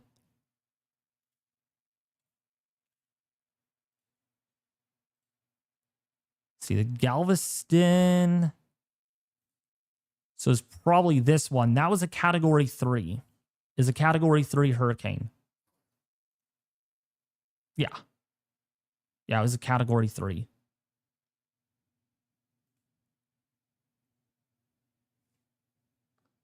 Yeah, I really love Wikipedia. We all could agree with that. By the way, if you all haven't been here before and you do like these tropical weather outlook and discussions, get that person, Nate, if you can, in chat. Please don't forget to like, share, and subscribe. It really does help out a lot. What's up, Joseph? Harlan, how are you doing?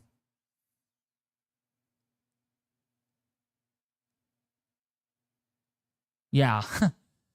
Yeah, yo, Wikipedia is fine when it's not violated or vandalized. Yeah, I agree. I don't see it being vandalized very much.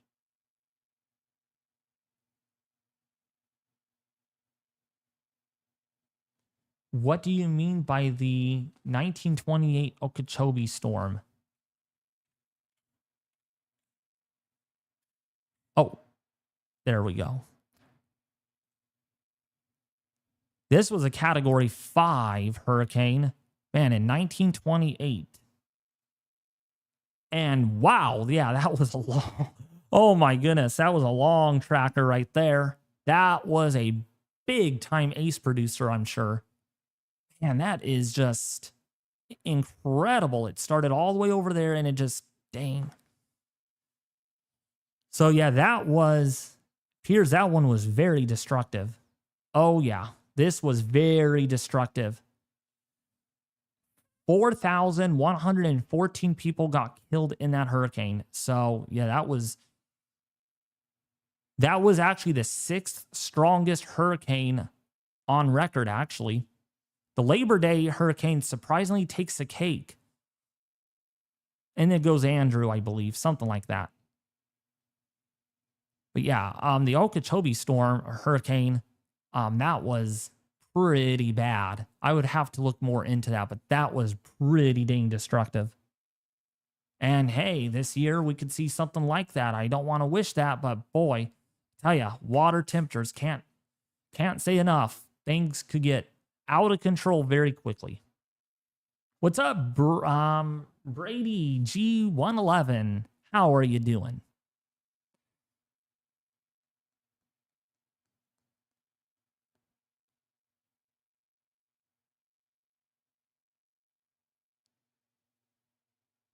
Yeah, that hurricane would have gotten big ace. I would probably say it would gotten about an ace score of about, I'd say about 75 to 80 ace points.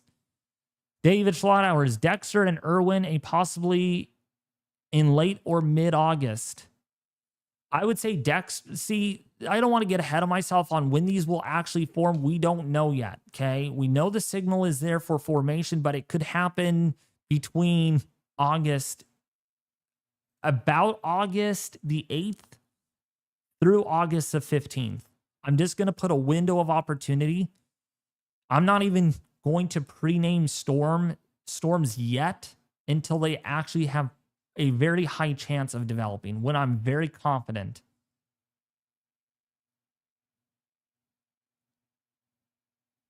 Whoa, you got 5 inches of rain in Mobile in 1 hour. Oh my. That's a lot of water. That is a lot of water in a short amount of time. Actually, let's look at that right now. Let's just do some radar tracking just because we can. So earlier today, you got some showers, probably from these storms that went through. Just kind of hit and miss storms. Boy, Tallahassee's got to be on the lookout. There are thunderstorms right there. Looks like an outflow boundary, too, associated with that. See over here. Boy, some intense storms off of Jacksonville, Florida. Radar lighting up pretty nicely there. But that's just your afternoon storminess. Nothing too organized at all by any means.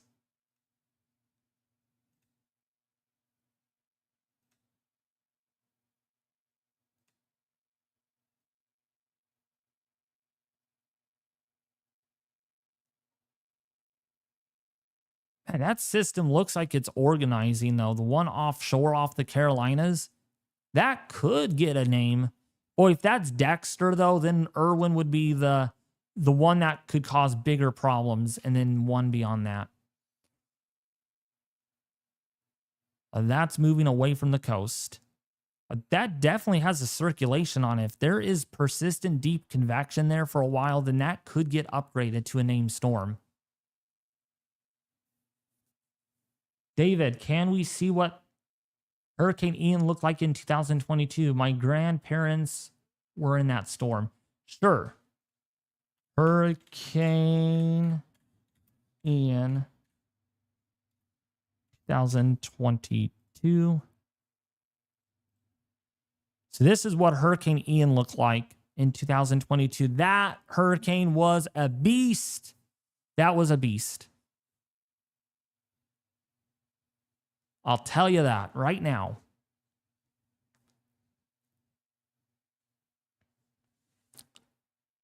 By the way, if you are new to the channel, if you haven't been here before and you find these tropical weather outlook and discussions really helpful, please subscribe, share, and like. It does help out the channel very much.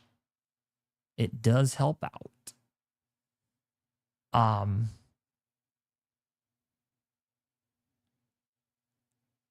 Ida looked like in 2021. Yes. So Hurricane Ida 2021. Of course, that hit Louisiana. Yeah, Hurricane Ida was very, very bad. I'm surprised that still wasn't post-rated to Cat 5 hurricane intensity. That was it was right up there. Pressures supported a Cat 5 hurricane. And that, I won't forget about that. Ida, Laura, Michael, Ian, Harvey, those were very memorable hurricanes. I'll tell you that.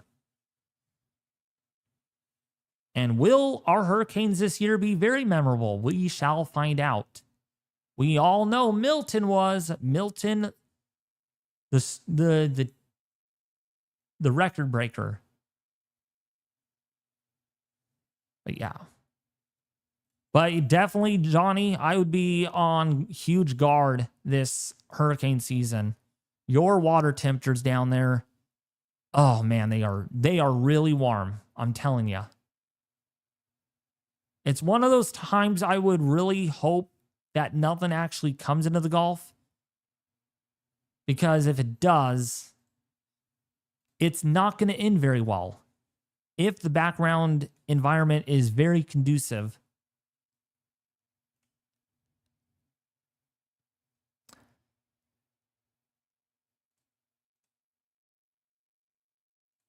Why am I on this website? Oh my gosh, my brain is twisted. What's going to go on for Nicaragua this year? Good question. So Nicaragua has a good solid chance of getting some tropical activity. That is pretty far to the west in the Caribbean, though. I would say more likely in late September is the second window for chances of tropical development. But if we do get a tropical wave that fails to develop and then kind of does this and goes north, then it could definitely impact Nicaragua.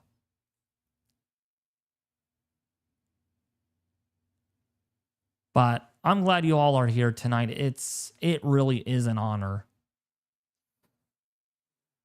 I hope you guys are staying cool out there. That's what I was looking for. That's why I went on Weather Belt, because of the hot weather you guys have been dealing with. How has it been over there? I mean, I haven't followed it very closely lately. All I know is there were a lot of excessive heat warnings. Looks like it doesn't look like it's going to be as hot as it has been, but still really warm. Still at least in the low 90s. And the apparent air temperature will still be close to 100 degrees. But the good thing is it is going bye-bye. But of course, me over here in California, we will be dealing with it. We're supposed to get pretty warm next week or this coming week. Shelly, thank you for the $20 donation. You're doing a great job, David. Hello from Florida. So we have another Floridian over here watching me. Which means I bet you $50 billion. Yeah, I'm not really going to bet that, but I bet 99.5% of you are watching east of the Rocky Mountains right now. East of the Rockies. You know how I know that? It's called analytical data. I know that through analytics, where you guys are watching from. Just gives me the state and city, though, but not your address, of course. Oh, my gosh. I didn't expose you. I didn't expose you, just, you know. I know you're joking. I know you're joking. I'm not a stalker. Come on. No, it's literally, you go to your analytic data on YouTube and you can find where people were watching from. That's important because you need to get to know your audience. You have to know your audience so you know what to upload on, right? So you guys love my tropical videos, right? How do I know that? Because you guys are watching long and it's being recommended out there. So that's why I do these tropical updates. Hey, David, what I found really interesting, what you showed me the other day, I think you should show everybody else with the sea surface temperatures in the Mediterranean. Oh gosh, yeah. Let's take a look, folks, at the sea surface temperatures in the Mediterranean Sea. If I can go over there. Mediterranean Sea. I know this is not really related to the tropics, but that's kind of a question answer-ish kind of thing. So where are we? Okay, there we go. Man, the Mediterranean Sea has taken a big fall from its summit earlier in the hurricane season. So in mid-June, we all remember how warm the Mediterranean Sea was. It was just breaking records after records. Look at how warm this was. Incredible. In fact, at one point, Nate, it was running 7 to 10 degrees above the long-term average. It was absolutely one of the warmest areas ever, actually, in the Northern Hemisphere in terms of an anomaly. But then guess what happened? Look what happened recently. Watch this. Just wait for it. Boom. Look at how much it's cooled off. I mean, you went from well above average to now some areas well below average. 4 degrees, okay, 5 to 6 degrees below normal instead of 7 to 10 degrees above normal. So big flipperoo in terms of the Mediterranean. And while that doesn't seem like much, I did tell Nate this in our conversation a couple of nights ago that this is going to influence our hurricane season, because when you get cooler than normal waters out here overall in the Mediterranean Sea, it tends to help to advect cooler water or cooler air off the Mediterranean than it would be if it was like 8 degrees above normal, right? So our waters are definitely cooler than they were. And so that's going to play a role with how far north the ITCZ, the Intertropical Convergence Zone, could actually end up going. So with that in mind, the Mediterranean Sea has really cooled off by a big margin. Seriously. And that is what's probably leading to this whole snowball effect in our MDR.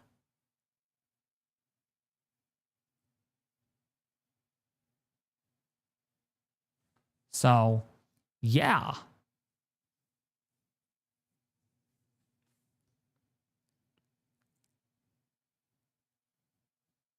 Easy. How are you doing? How's it going, David? Hey, Nate, say hi to Easy over here. Actually, maybe Easy will be available to chat with us for a bit. How's Probably it going, not. Easy? Easy peasy. He's the mod in there. What's up? Tornadic. What's that name? Tornadic Rebel. Tornadic Rebel. How are ya?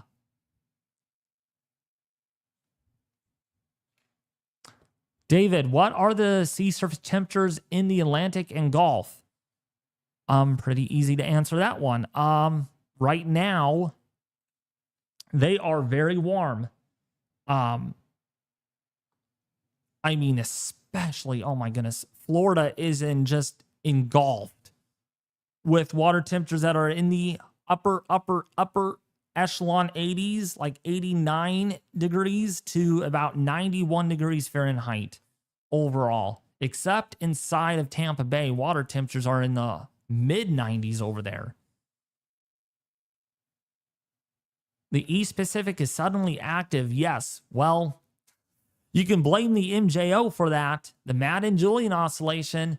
You can literally go and tell the MJO, like, whoa, look what you've done.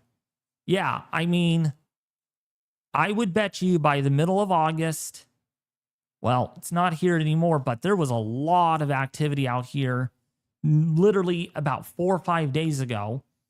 We have Gill, but we have 2 more areas. So this basin is slowly winding down, and all this activity, when one basin gets quieter, the other one wakes up from its slumber. And I believe that's what's going to be happening now. We're beginning to see that in action here in the Atlantic.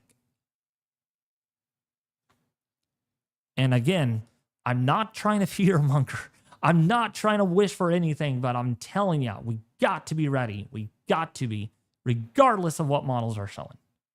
Every model run is going to be different, especially beyond 10 days out. Fantasyland. Is it as hot as 2024? Overall in the Atlantic, no. But off the eastern seaboard, it is warmer than in 2024. It is, but overall, the basin wide, it's a little cooler than it certainly was in 2024. The Gulf is a little bit cooler than it was last year at this time, just by about I would say, you know what? Why not? Let's actually archive that. I can do that here on, did I close out Weather Bell? Look at how many tabs I have open. All of these tabs, all for our discussion today.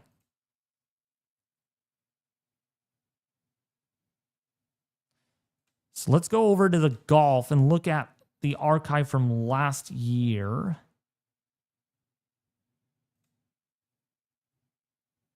So let's look at anomaly. Actually, let's do this.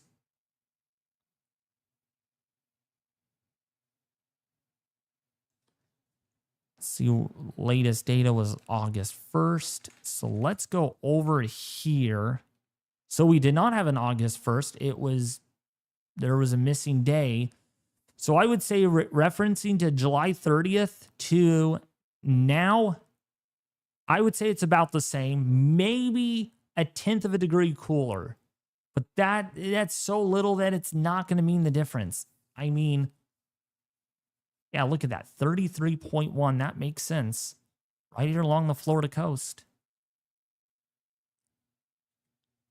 Warmer coastal temperatures. Yeah, so along the coast, water temperatures are warmer than they were this time last year.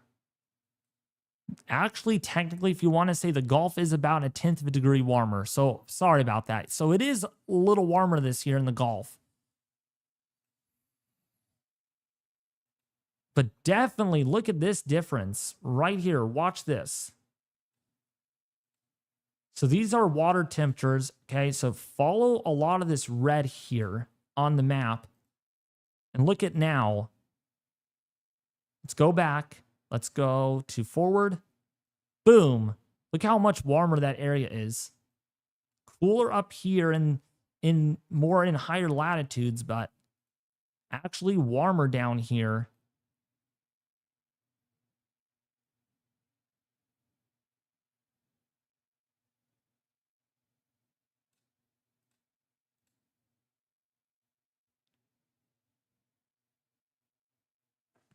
Exactly. Yep.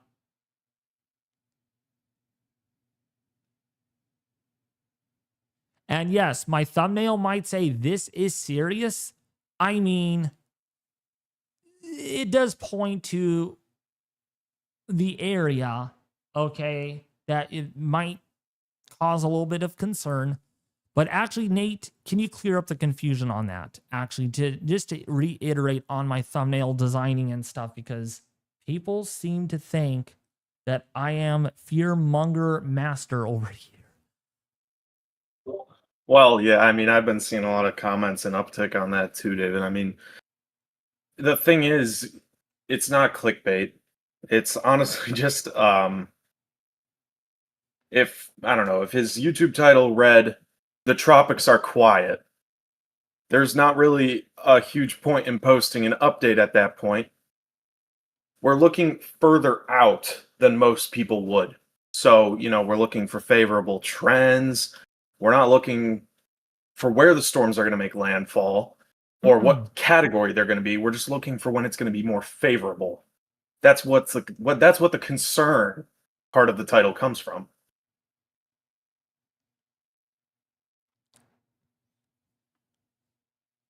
And, I know it's slipped many times. Like we were seeing this about 2 weeks ago. We were seeing all these models coming in. Oh, we might see actually development here, and it never happened. But that's when the MJO was not in its place, nor climatology was favored.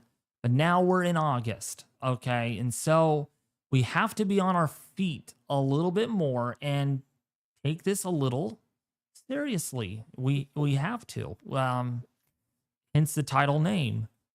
This is serious for many reasons. And actually, wait, that's my video, but this is concerning. Seeing is pretty much the same thing because I am concerned. I am concerned. Oh, easy, easy peasy, lemon squeezy. I can't talk on stream today, but afterwards, if you'd like to discuss some stuff, I can. Yeah, so let's do that on Wednesday. I'm off of work all of next week, except for Monday and Sunday. So tomorrow and Monday I work, but I'm off of work beyond that the rest of the week. So if you want to do any day, just give me a date so I can forward that to Nate. Because I would like me, you, and Nate to talk. Because we are going to be like the stream champion bosses over here.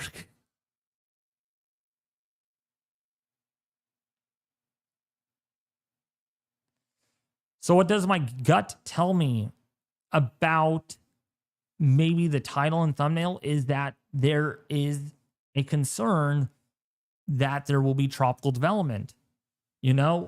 Anything that forms out there in the Atlantic, especially this far out, we have to be concerned because maybe it doesn't become a fish storm and maybe it goes towards the west, or maybe it is a fish storm after all. Is St. Croix okay? Right now, let's look at the Euro. St. Croix is in the envelope of a possible impact. So I would say there is at least a 2 to 5% chance, kind of tailoring off of the NHC because they have a 20% in the next 7 days. I would put you under a 5% in the next 7 days of tropical formation in that area. So below 10%.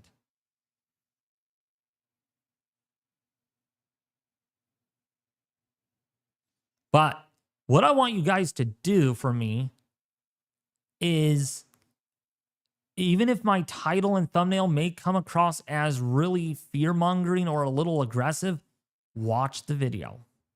I know it sounds like I'm pushing you guys. I'm like telling you guys, come on, watch the video. Because what the title and thumbnail talk about is one thing, but actually listening to what I'm saying in the video is another thing. And then you'll kind of get the trend and be like, oh, this guy is actually very, very good, regardless of his clickbait and his titling.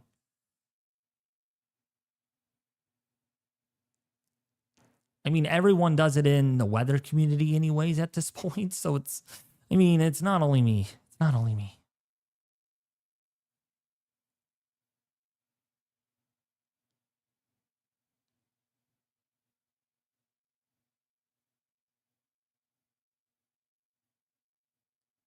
This is like gambling at the casino.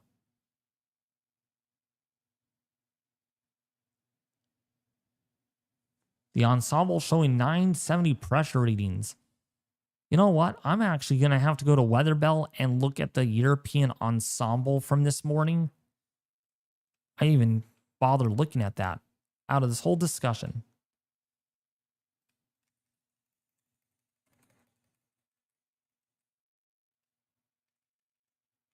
Oops.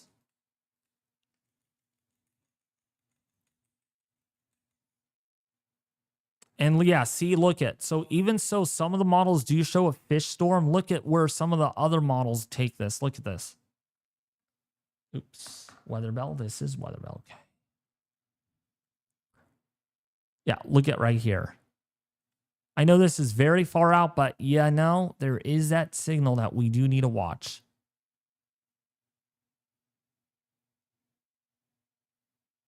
And those still come close to the United States.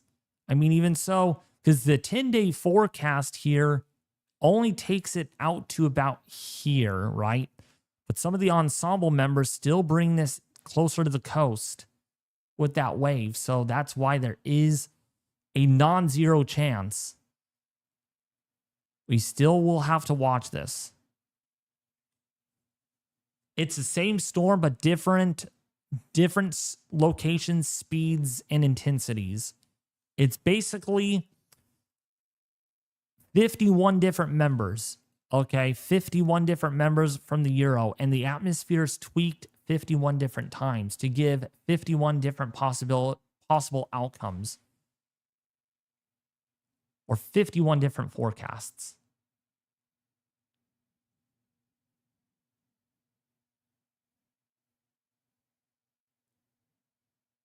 So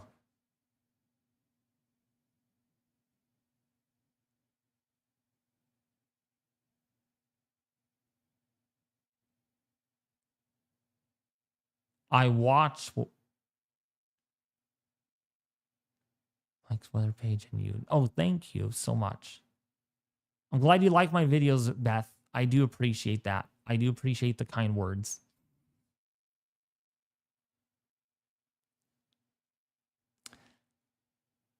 New York. I mean, New York, I don't think New York's going to get this hit this early. I don't think it's going to happen.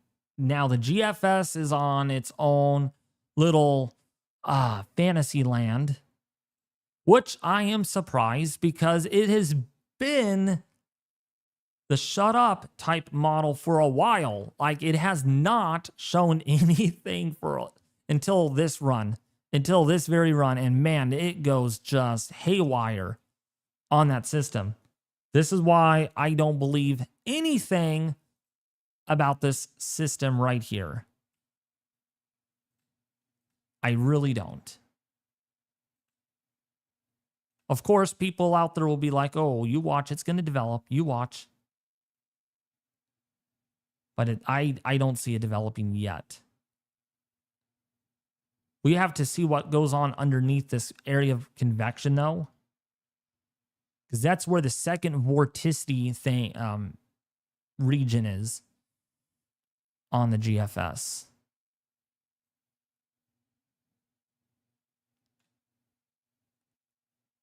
What's up? Drethio's 42. Tampa in the house. So we got someone from Tampa. Very populated area. Thanks for the shout out, David.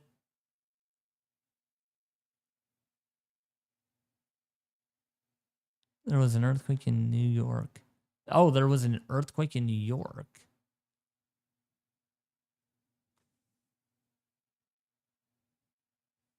Wow, there wasn't. Dang. Earthquakes happening all over the place now. What's up, Jack? I'm from Tampa also. Nice. Watching from Orlando. Here comes the Floridians coming in. What's up, Braylon?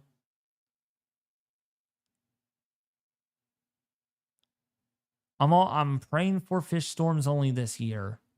Keep praying. Can you look at the Google model? You know what? I never thought about that. So yeah, we are going to look at the Google model. I'm curious of what that is actually showing. Yeah, Google model. Let's Google Earth it. So this is our experimental model.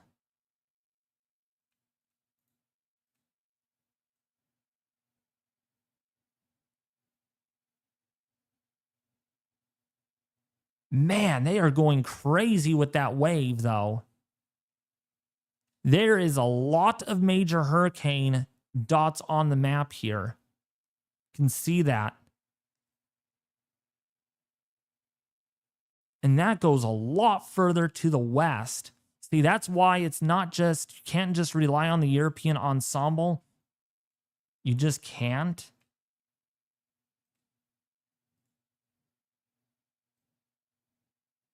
See, that even, some of the members do go further west on that. See the next gen weather graph.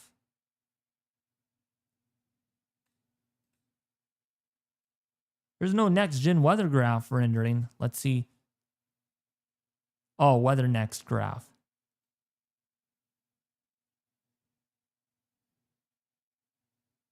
Man, they're enthused about that next wave coming off of Africa right here.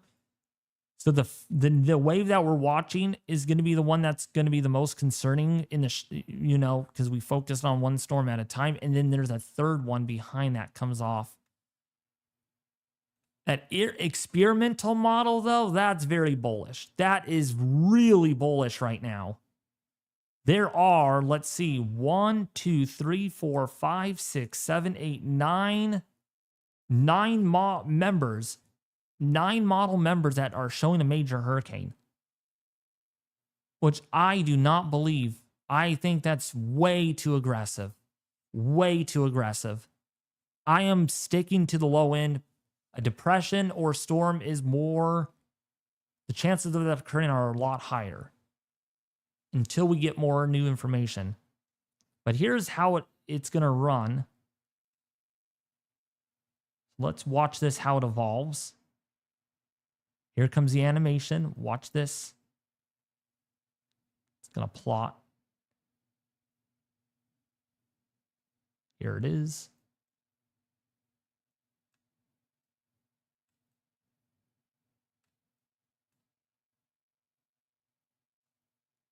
So you can see by day 8, this is day 8.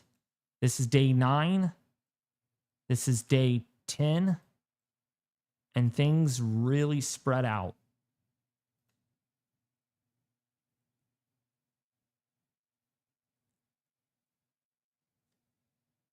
I'm telling you, one of these waves is turning into a hurricane and hitting Long Island, New York. I believe so. Nick Smith, you're jumping it a little bit. I would not go that far. I would not go that far. Someone over here is wishing for a hurricane. Not me, though. Not me. What's up, Blizzard? Yeah, this is in August. So, of course, we're just the second day in August. So, we have a long way to go before September. And we have a long way for this hurricane season, too.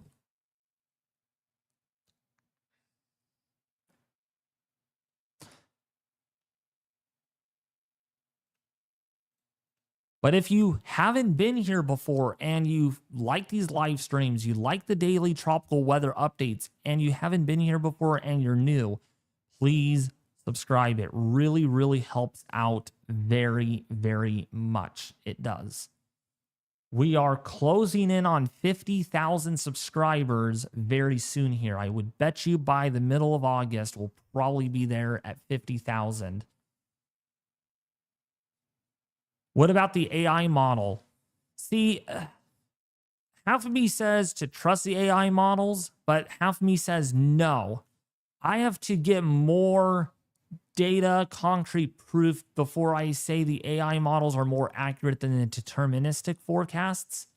But I'll tell you though, the 12Z Euro APHIS model was pretty dang aggressive for Louisiana with a second tropical storm forming by the end of the model run. So I don't know. AI is a little skittish at this point.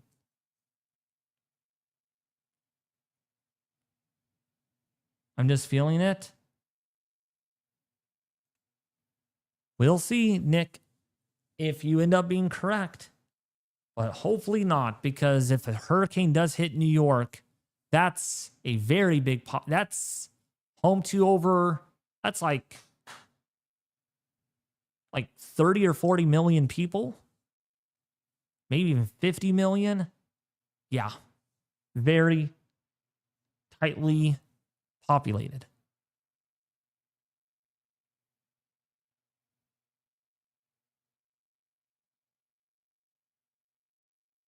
David and Pat's Path Predictor need to do a YouTube page together and do videos together. That'll be a discussion for another day with my team. Remember to like and subscribe, people, as what Diana said.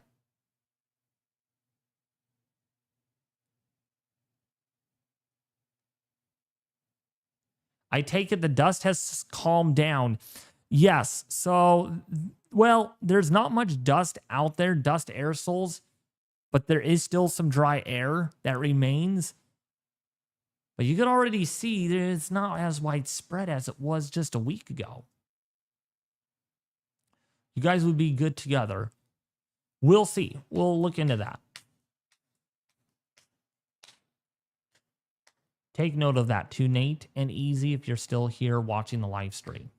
Well, Easy knows Pat really well, but Nate, take note of that. Thanks, bud.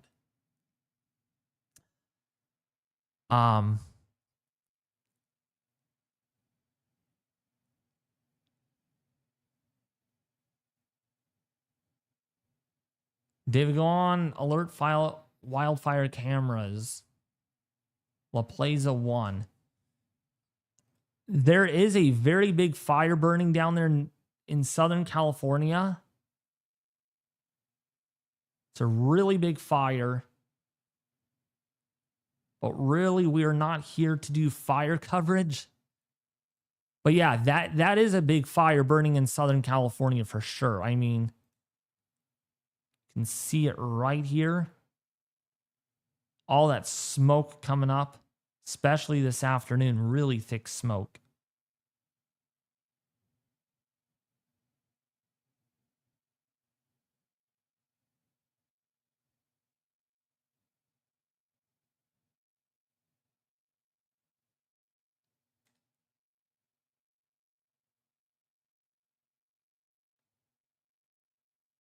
Oh, David, check this.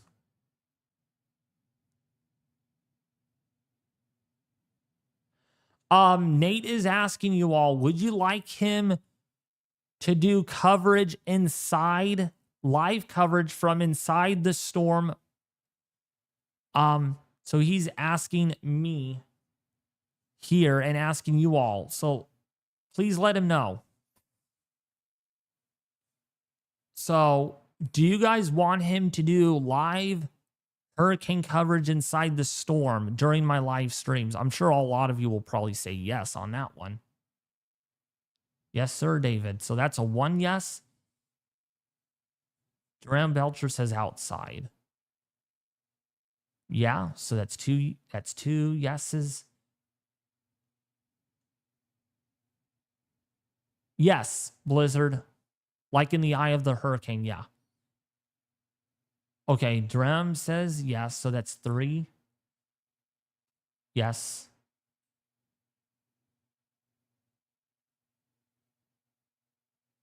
Yes. So it looks like it's a yes, Nate. It looks like it's a yes. There's enough people saying that, so. Yep.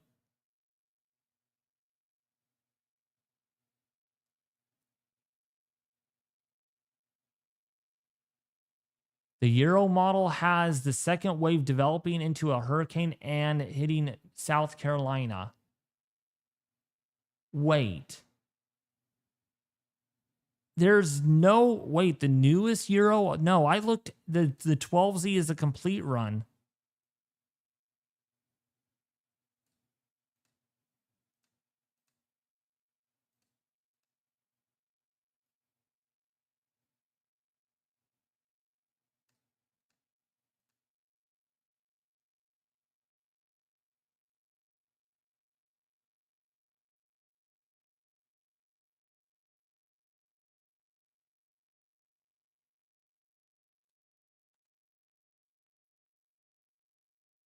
Beth says yes.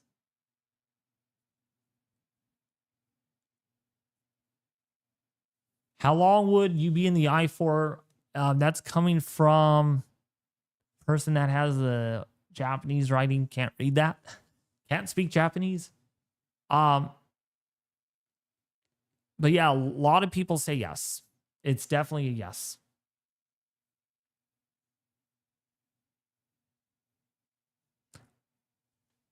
Alrighty, folks. I think we've been doing questions for a while here.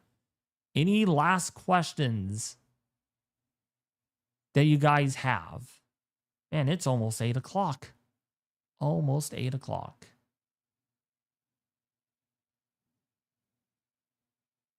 Will this affect Virginia? Depending on which model you look at, if you really want to believe the GFS, then it's a close call. But really, I'm just not a fan of the GFS. I really am not, especially with that model run. I mean, if that comes to pass, that is going to be a very strong hurricane. That is going to be a big time system.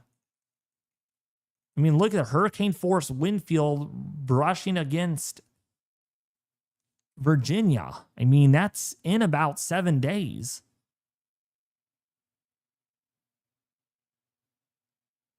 We're going to need to really watch that. Because if that does develop, then that would be one of those pop-up systems.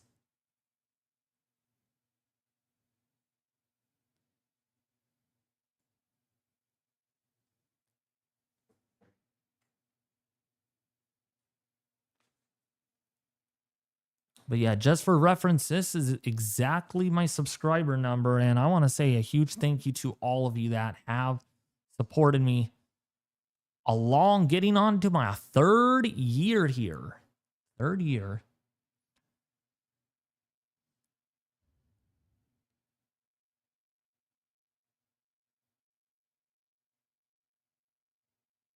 Can it go almost where Kentucky I live next to the border is? No, it's not going to hit Kentucky. Okay, so we're jumping on a conclusion that this hurricane that the GFS is actually showing is going to come true. No, let's relax and let's wait for the 0Z model to come in. All right. We'll see. If there's a consistency, then we'll raise the alarm bell pretty quickly. I mean, in a matter of a day or two.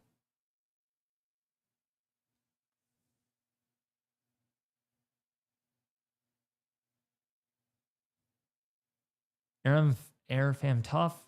0Z GFS run will show a Cat 5 hurricane.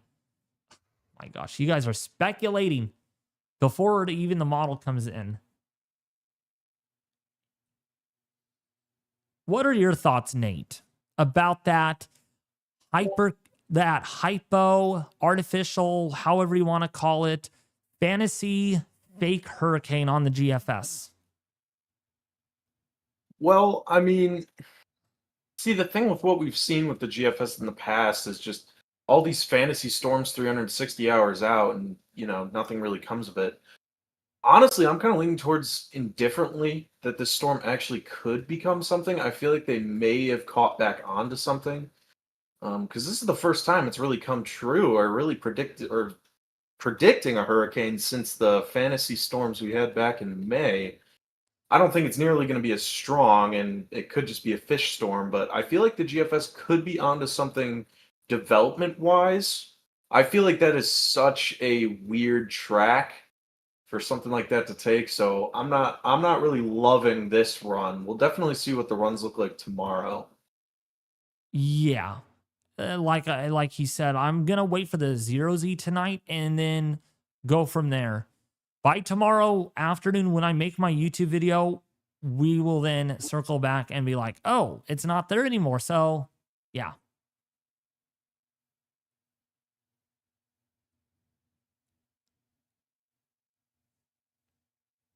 So, yeah. All right.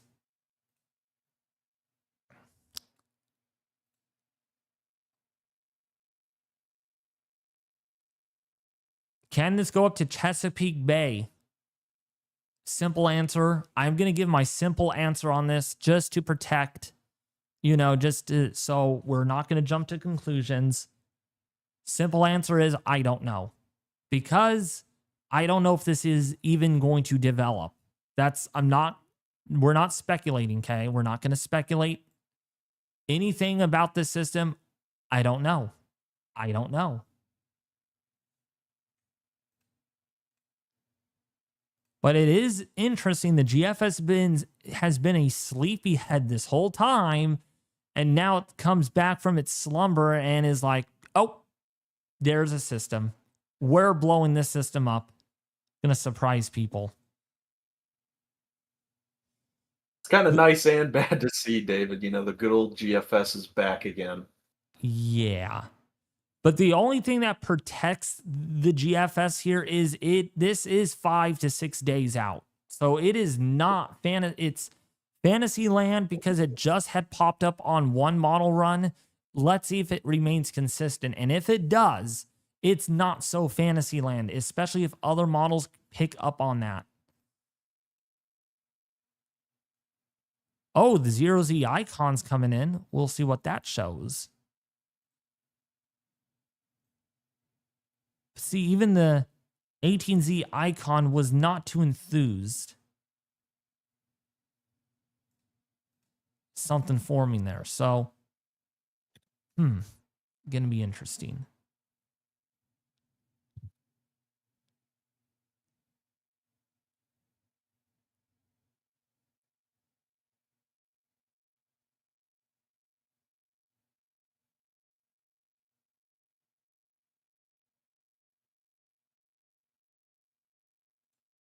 Yeah. GFS didn't do well with Iona, and it peaked at Cat 3, potentially Cat 4. Yeah, I noticed that. It was a surprise out there, though. I mean, at MJO, things came together very quickly and unexpectedly, and I don't think models were really catching on very quickly. I don't think they were really. I mean, they saw development, but not that quick. Too much dry air. I love how you just roll your O's right there. Too much dry air. Now, if that system did develop, though, it would be slightly sheared. Yeah, there would be some vertical wind shear on it. Because there is westerly flow there. So it would be slightly sheared based on the moisture plot. And it would remain somewhat sheared. There is a lot of moisture in that environment, though. There is a lot of moisture, and the winds over that area are also rather light. So that is worth noting. Shear is low, moisture is relatively high. All right, so before I head off, because it's the 2.5 hour mark here, if you absolutely love the work that I do for you all with tracking the tropics, tracking other things here on the channel, including live streams, and paused here. In simple words, if you absolutely love the tropical weather updates that I do provide here on the channel on a daily basis, including live coverage on tropical storms or hurricanes, please subscribe to the channel. It really does mean a lot. We will be back here tomorrow afternoon at around about 3 o'clock, because I'll have to get that video out at 3 o'clock tomorrow. And we will be here all week long with live, or with